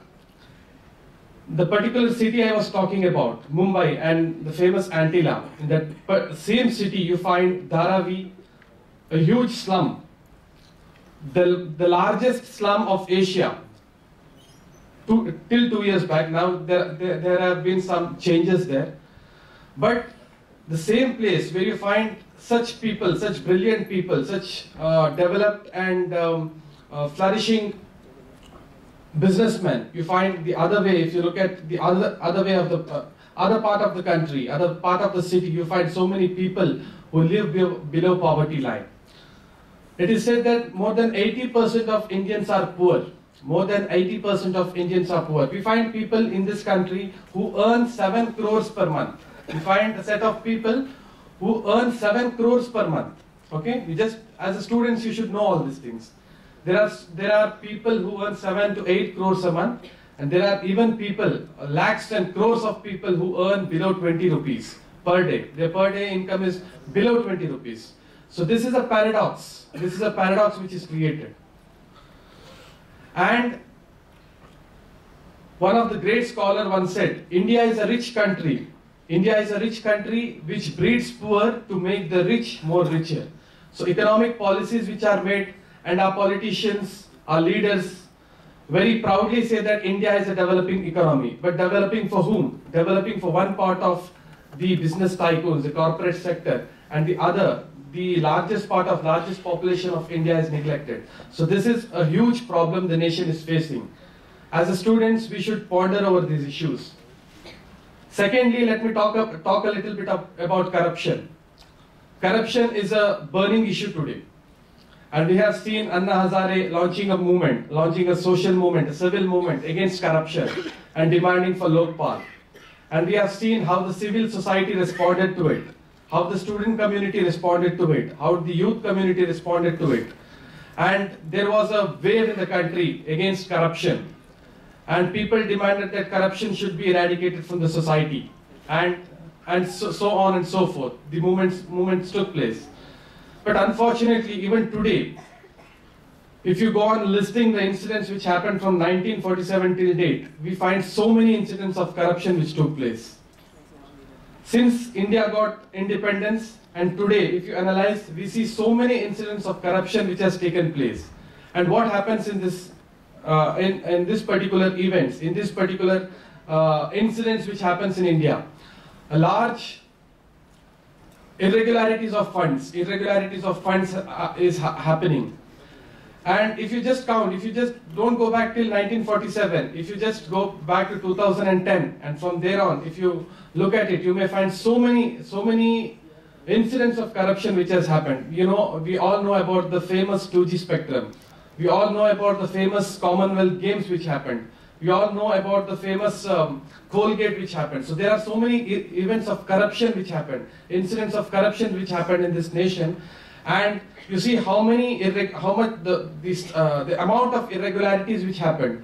Commonwealth Games, 1.60,000 crores, not 1 point, it's just 60,000 crore rupees. And in 2G spectrum, if you look at it, it's 1.67 lakh crores. So such huge amount of funds, irregularities of funds take place in this country.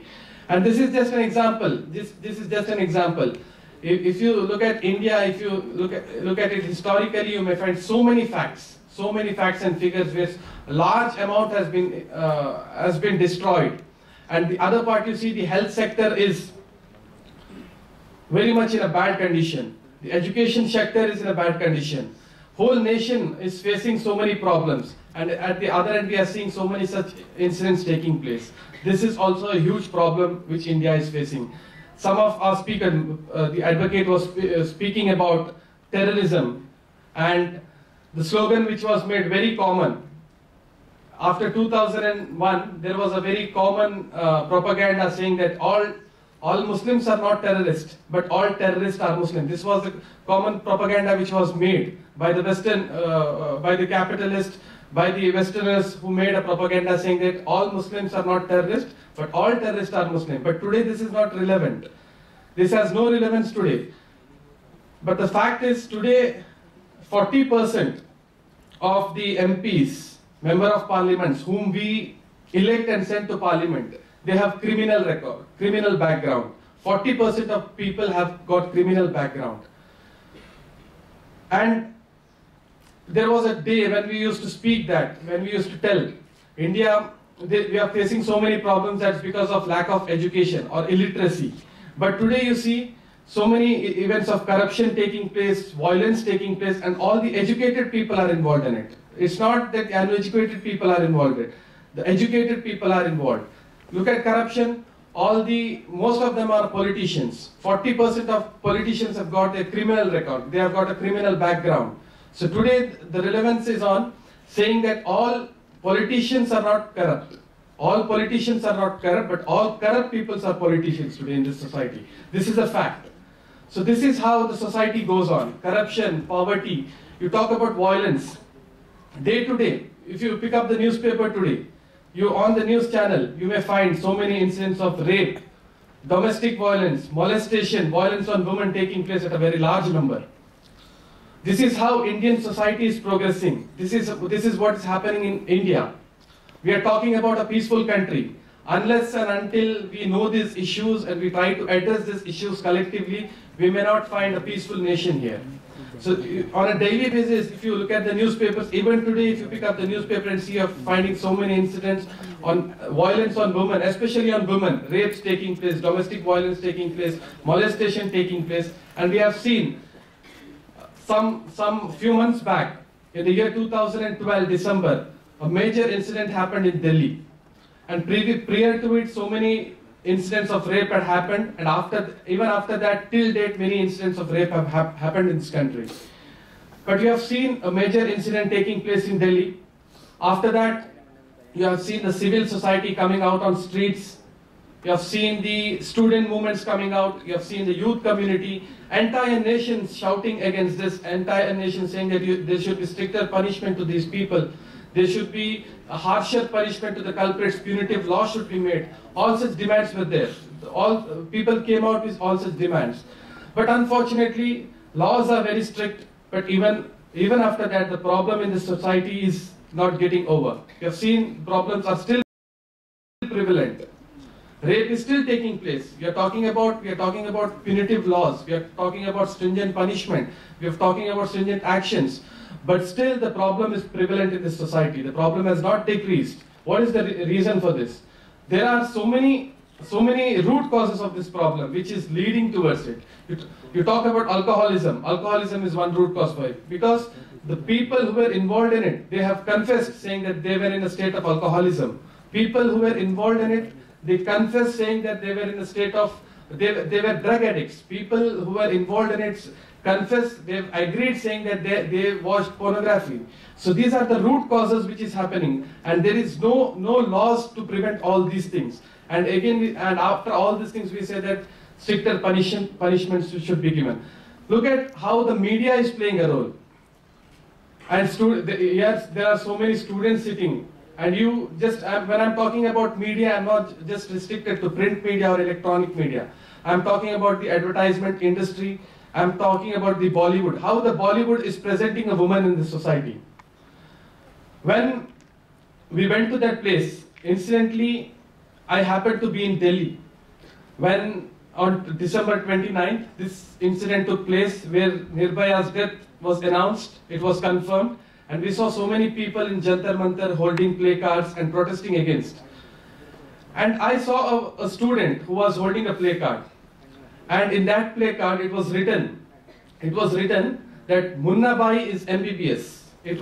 Name of a movie, Munna Bai MBBS. And after that, it was written Munni Badnaam. So we have to just think how the media is portraying women, how the media is portraying a man.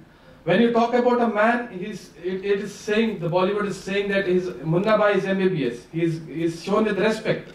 And when it's talking about a female character, it's always Badnaam. So this is how the media is playing a role. The media is playing a role in changing the mindset of the people. See, if you go back to 1970s, you may find movies which were based on moral values, family values, ethics. And today, if you look at the movies, what sort of values they are promoting in the society? Because media is a very important tool. The film industry, the advertisement industry plays a major role in changing the mindset of the students, mindset of the people, mindset of the masses. So you just ponder on it, think on it critically. When the students sitting here, and most of the students have the habit of watching movies, you always watch the things critically. Critical thinking should be developed among students. This is very important. Critically, you watch anything, you watch it critically and find what is wrong in it, what is right in it.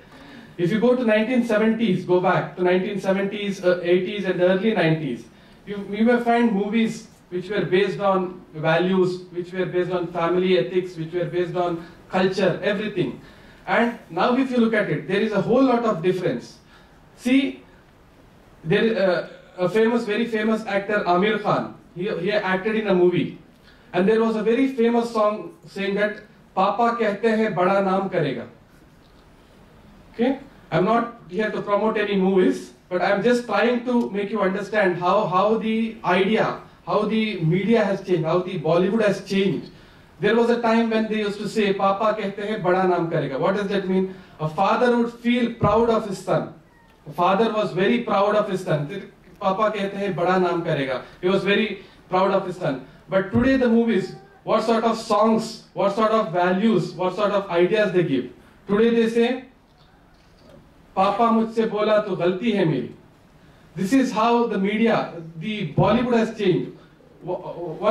Some years back they used to say that I am proud of my son, but today you say this is a fault which I have made. So this is how the mindset, the family system is being destroyed. The media is playing a role.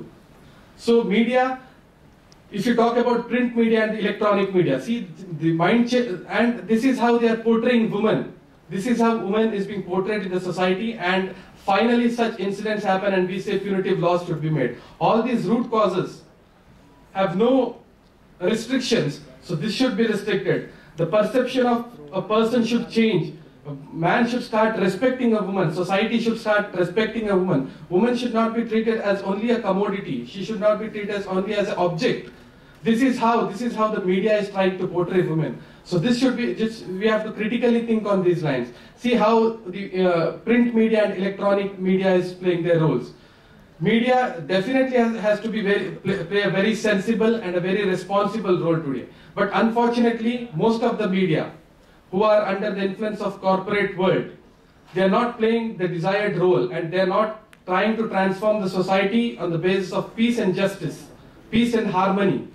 Today the media, just for the sake of TRP, they are trying to flash newses. And with that, there is a chaos in the society. And you have seen, so many, the actual issues of the society are not being raised. The actual issue of displacement, the actual issue of farmer suicide, the actual issues of poverty, this doesn't get space in our media, enough space in our media. No doubt they'll give spaces, but they do not get enough spaces. But the non-issues get a lot of space today in the media. The non-issues get a lot of space today in the media. If Sachin Tendulkar scores a century, whole day the same news will be flashed. So media has made issues non-issues, and non-issues has converted into issues. So this is how the media is playing a role. If Dhoni picks up a stump after every match, that is being made a big news. So this is how the media plays the role. So media has to be very sensitive, and all the atrocities which is taking place on women, which is happening on women, especially, there are so many root causes which has to be addressed. Brothers and sisters, in this country, we are the part of this country, and we want to see India as a developed nation, as a very developed economy based on peace and justice, based on fairness. But unfortunately, India is dealing with a great problem, which is a threat to the Indian democracy, which is a threat to the Indian progress, which is a threat to the progress of this nation. India is facing communalism. Communalism has become a very big issue at this particular time. And when 2014 elections are nearing, we have seen communal forces getting charged up. They are pulling up their socks, and they are trying to create havoc in the society. They are trying to divide people on the basis of religion. They are trying to divide people on the basis of culture. They are trying to divide people on the basis of languages. So such divisions, such deliberate and systematic efforts have been taking place in this country. So as a student, as a very responsible student, we have to ponder on these issues and try to react towards this issue and play a very constructive role in developing this nation. See, communalism is a very big threat to this country, to the progress of this country. Today we see so many incidents of communal violence taking place. The recently incidents which happened in Muzaffarnagar of Uttar Pradesh, and before that we have seen incidents happening in Dhule of Maharashtra, in Kokrajhar of Assam. So many incidents of communal violence is taking place in this country, and through this communal rights, what is happening? They are trying to divide the society, polarize the society. Wherever interaction starts taking place, the communal elements start dividing people. In India, it's a privilege that in India, all the religions come together, they have a healthy discussions, there is mutual cooperation and understanding. The communal elements try to divide this. They start to polarize the society on the name of religion, create misconfusions, create rumors, spread rumors, and try to manufacture hatred. See, so many communal, if you look at the, after independence, after 1947, so many incidents of communal rights took place in India. And all the communal rights had a very common reason. And the common reason was hatred was manufactured through rumors. Rumors were spread, hatred was manufactured, and we have seen communal violence getting erupted in the society. So this is a huge problem Indian society is facing today. And we, as a student community, we are living in the society, and we are facing this situation on a daily basis. Now, what is my responsibility and what's your responsibility? This is the question which we have to think upon. This is the very crucial question. Today, we are speaking about education. What is the sole purpose of education? The sole purpose of education, today, unfortunately, education has become a money-making process. It has become a money-making process. You go to some student, you ask him why you want to become an engineer. He would say that I would earn 1 lakh rupees. If you go to a doctor and ask him why you want to become a doctor, he would say that I would earn 2 lakh rupees. If you go to a journalism student, if you ask him, he would say that I would lead a very luxurious life. The very sense of responsibility, towards the society, social sensitivity is lost. The present education system has made us very materialistic. The present education system which we are going through has made us very materialistic in our approach. It has made us very self-centric. So you talk about many issues in this country. The root cause of all this issue is the present education system which we are going through. This education system doesn't teach us how to be responsible. It doesn't teach how to respect your fellow human being. It doesn't teach what sort of relationship you should have with yourself and with your relationship with the environment. So such values are not taught in the education system. Only thing which is taught is to be materialistic. Only thing which is taught is to be self-centric today. The sole purpose of education is gone. So we have to critically think on this. What is the purpose of education? What is my role? And how should I respond to the issues of this society? I would definitely say that students have to play a very important role. We talk about French Revolution which took place. We talk about the Communist Revolution which happened in Russia. We talk about the Indian independent movement. We talk about the Arab Revolution which happened in the Middle East. In all this social transformation, all these moments, there is a common point. In all these things, students and youths were largely involved. It was the revolution of students, it was the revolution of youth community. So today, if you have to change the situation of India, if you want the peace to prevail, if you want India to be a developed nation, it is the students who have to raise up to the occasion and raise their voice against injustice, because as Martin Luther Jr. told, injustice anywhere is a threat to justice everywhere. Injustice anywhere, any part of the world is a threat to justice everywhere. So we have to fight against injustice which is happening in the society. I am seeing so many students sitting here. Definitely there are students of economics. There are definitely engineering students. There are definitely students of sociology. There are political science students. So there are so many students. Students can play a very important role in the reconstruction of the society. And why do I talk about the reconstruction? The society is there is totally chaos in the society. There is problem in the society. Day to day we face so many issues. So students have to positively respond towards this issue. The purpose of education is not just money making. The purpose of education has been restricted to it. Rather, the purpose of education is to the purpose of education is man making. To create responsible human beings, to create responsible citizens, to create a responsible generation. Once Pandit Jawaharlal Nehru told, if you want to look at the future of India, you just go to a campus and just have a look at it, how the future of India would be. And if you go to the campuses today, I'm scared. I'm scared about the future of this nation. You saw an incident which happened in Tamil Nadu, where engineering students killed the professor. While we are going through a valueless education, so students have to rise up to the occasion. Students do not have to be self-centric. Students have to be humanity-centric. They have to look at the issues around the society and they have to respond to it.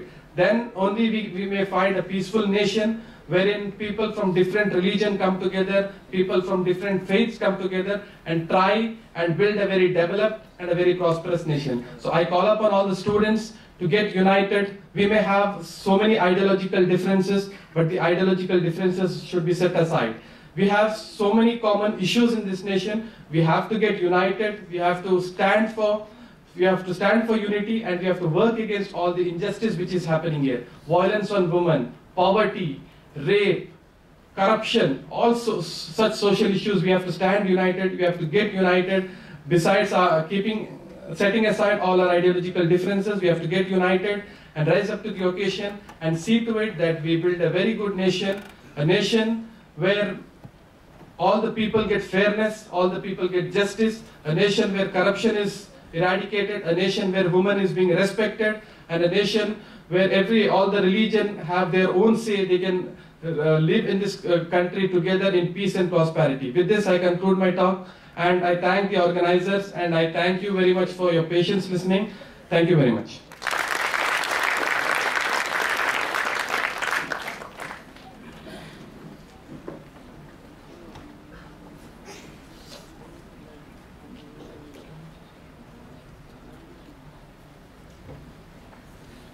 Thank you very much, National President, Mr. Ashfaque Shareef, for motivating the students to bring a change in the society as well as in the campuses and be role models to the rest of the citizens of this country. Now, the time has come for the prize distribution award ceremony, and for that, I know all the students, first of all, are actually winners. You all have been very great in participating in this exam, and also I would like to tell you that we had more than 500 students participating in this exam. Please give a big round of applause to all of you.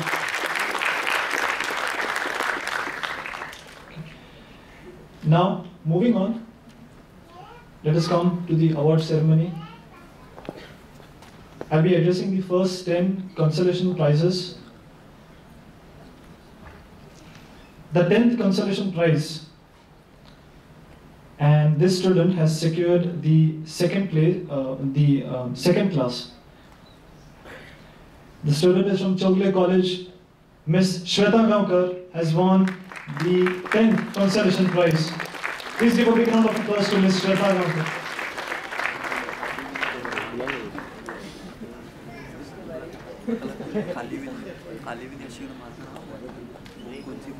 To felicitate her, I would request Dr. Rahul Tripathi to felicitate the student.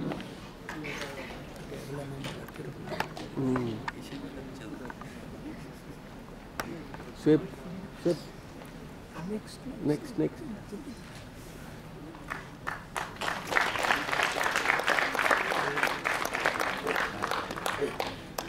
Congratulations, Shweta.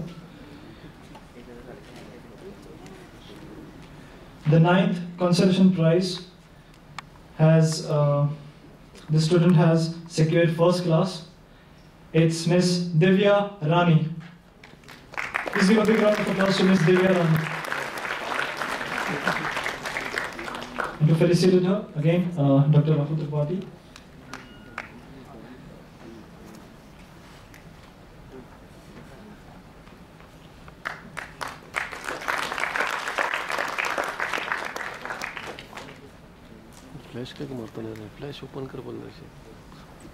The 8th consolation prize this student has received first class with 60.5%, and the student is Mr. Sheikh Arbaz Iqbal from Goa University.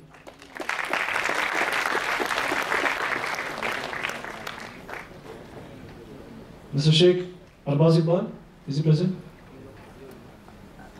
Okay. Can we have a student from Goa University? Any student from Goa University? We have a teacher from Goa. Okay. Okay, that's it.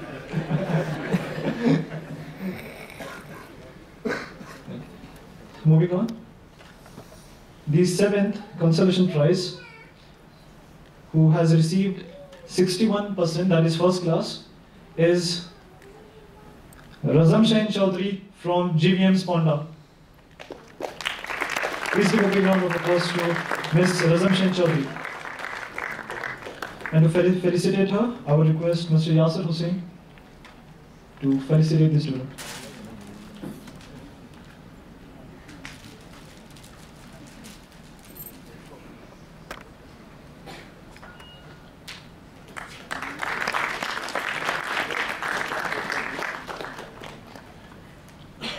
This 6th consolation prize, the student has received 62%, that is first class. Ms. Aarti Nagwekar from Dempe College.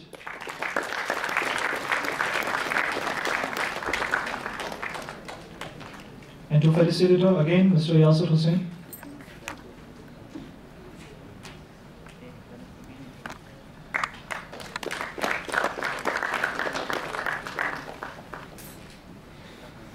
The 5th consolation prize, the student has secured 62.5%, that is first class again, is Ms. Hina Sheikh from Chogle College. Can we have Ms. Hina Sheikh? Or else we can have a student from Chogle College to receive the prize.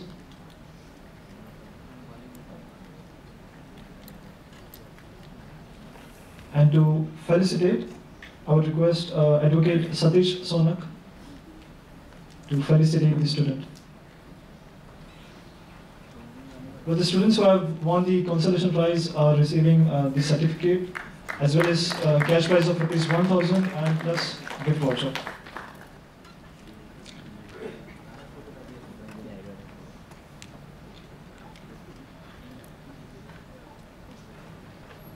The 4th consolation prize has received 63%, has secured 63%, that is again first class.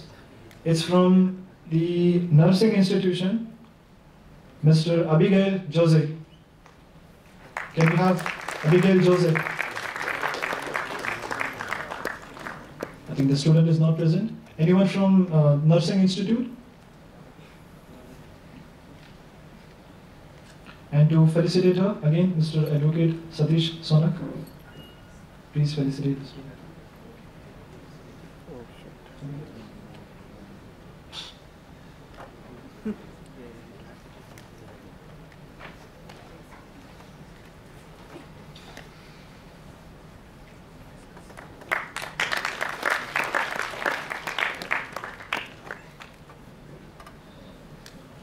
The 3rd consolation prize has secured, the student has secured 68%, that is first class.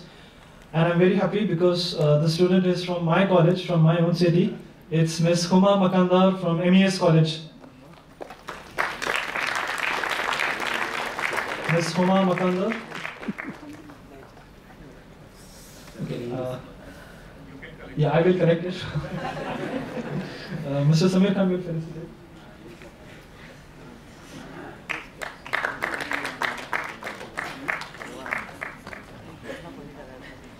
I think this is the first time that a student has not won and is taking home cash prize of ₹1,000 and a certificate.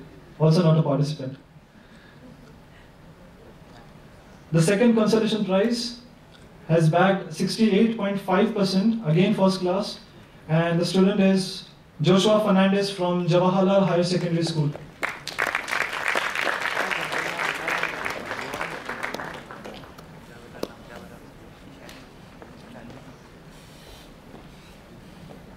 And to felicitate Joshua, I request Mr. Amitabh Das Gupta to felicitate the student.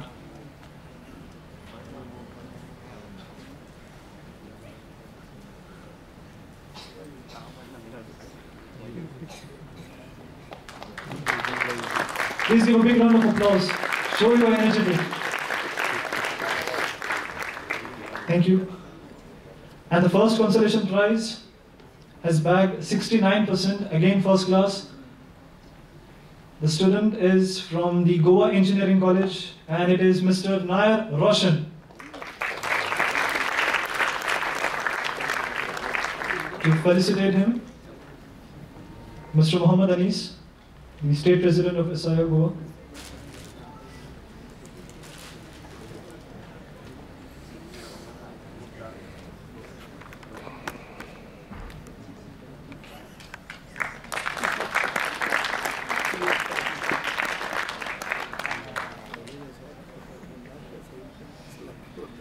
Okay, now moving on. This was the consolation prizes. Now the first 3 places who has secured and been a very, all these 3 students have bagged distinction, very close percentages. The third place has got 72%, the second place has got 76%, and the first place has got 79%. The third place, any guesses? Okay. Okay. Third place goes to Miss Jissy Joy from Nursing Institute. And to felicitate her, Mr. Rahul Tripathi would felicitate Miss Jissy Joy, who is receiving the third place trophy, participation certificate, gift voucher, and cash prize of rupees 5,000.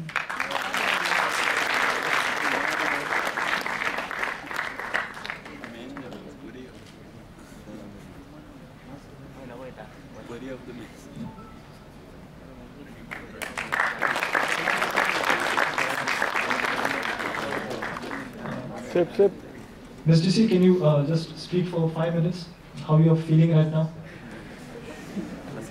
I'm very well sure that you are very rich right now.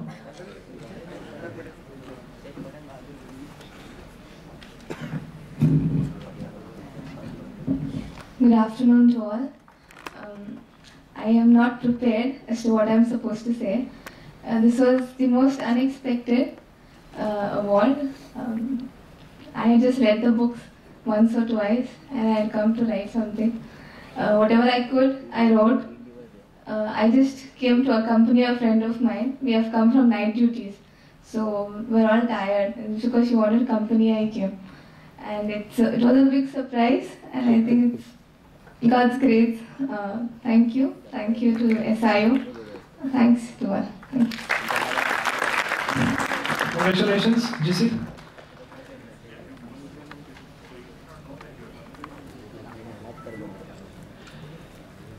Moving on to the second place. The second place again, as I've said, has secured 76%. And she's from Nuven. I would like to play some games with you all right now. Any guesses?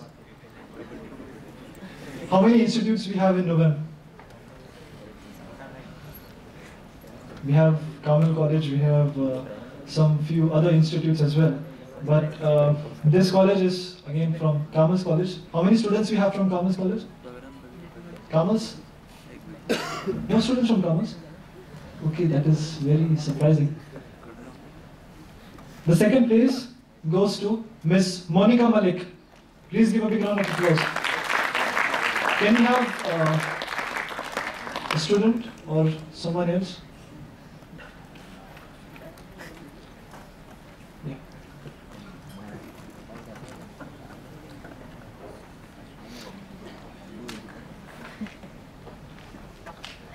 And to felicitate her, I would request Mr. Amitabh Dasgupta to felicitate the student.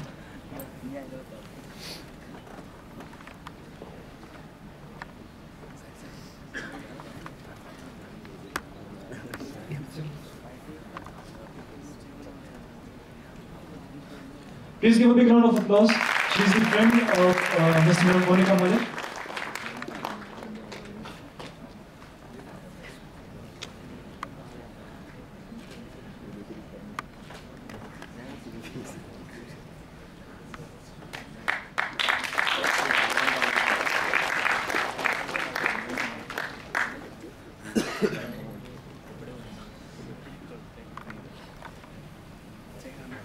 Would you like to speak on behalf of Monica?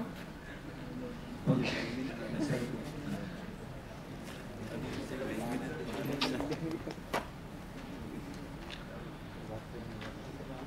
Okay. The time is for the first place. I'm very well sure that all of you are excited and also praying that it should be me, it should be me.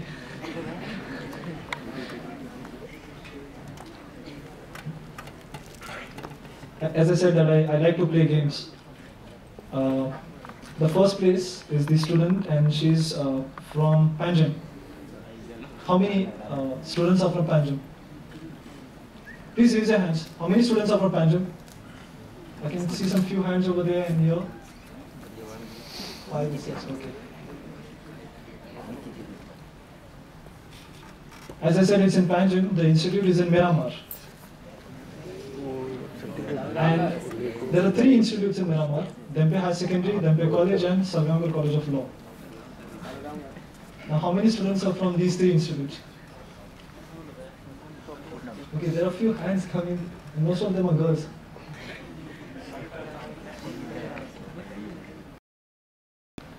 Yes, actually, it's a girl. Unfortunately, no boys. The first place goes to Naik Devika Prasad from Dempe College. And to felicitate her, I would call upon the National President of SIO, Mr. Ashfaque Ahmed Shareef, to felicitate Devika. Can we have more cheers from the students?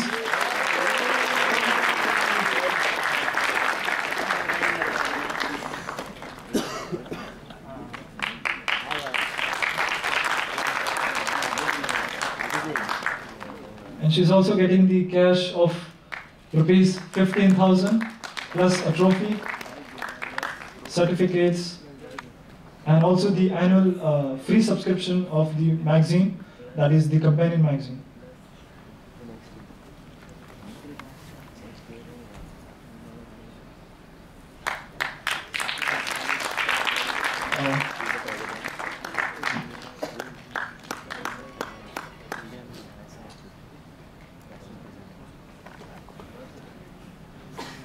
I request the winner of the Peace and Harmony exam 2014 to please come and say some few words on how you're feeling right now.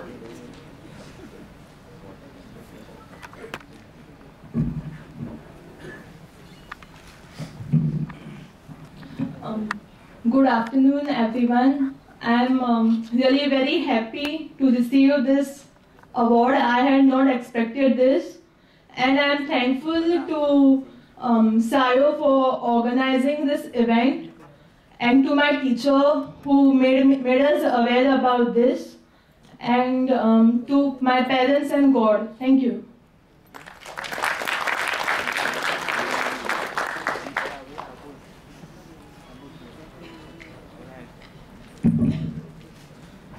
Well, here comes the end of this 1 month long campaign. I think 1.5 month long campaign. So now finally, to address the word of thanks, I would like to call upon the Public Relations Secretary of SIO Goa, Mr. Suhaib Naik.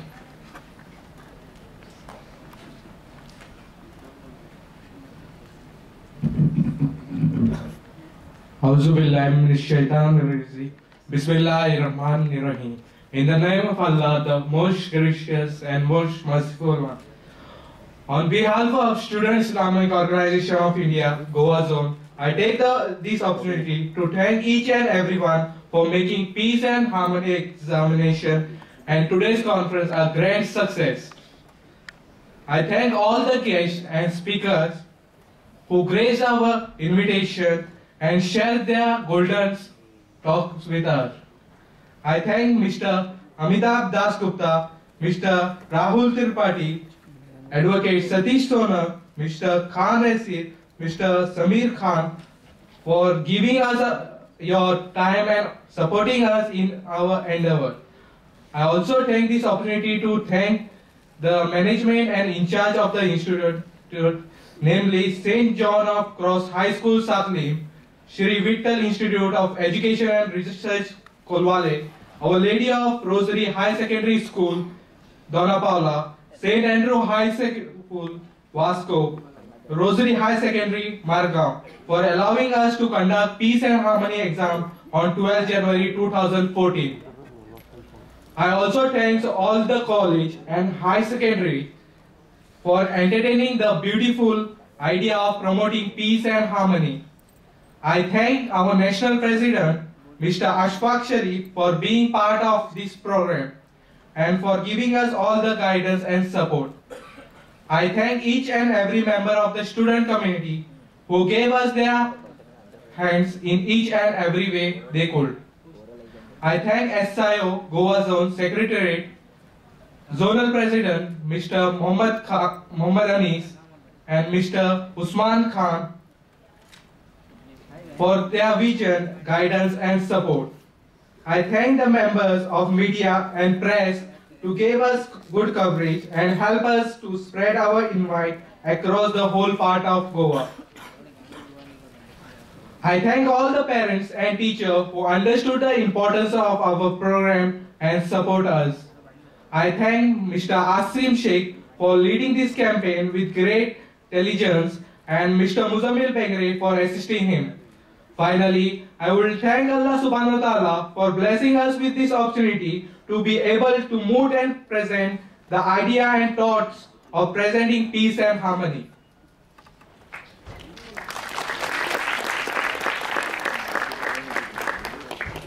Thank you, Mr. Swaib. An important announcement. The winners of the consolation prizes, as well as the winners of the runners-up and the second runners-up, are requested to meet the convener of this campaign, Mr. Ashfaque Ahmed Shareef, personally. He is available in the reception counter. And also, I request all the participants to collect your mark sheet as well as your participation certificates from the registration counter.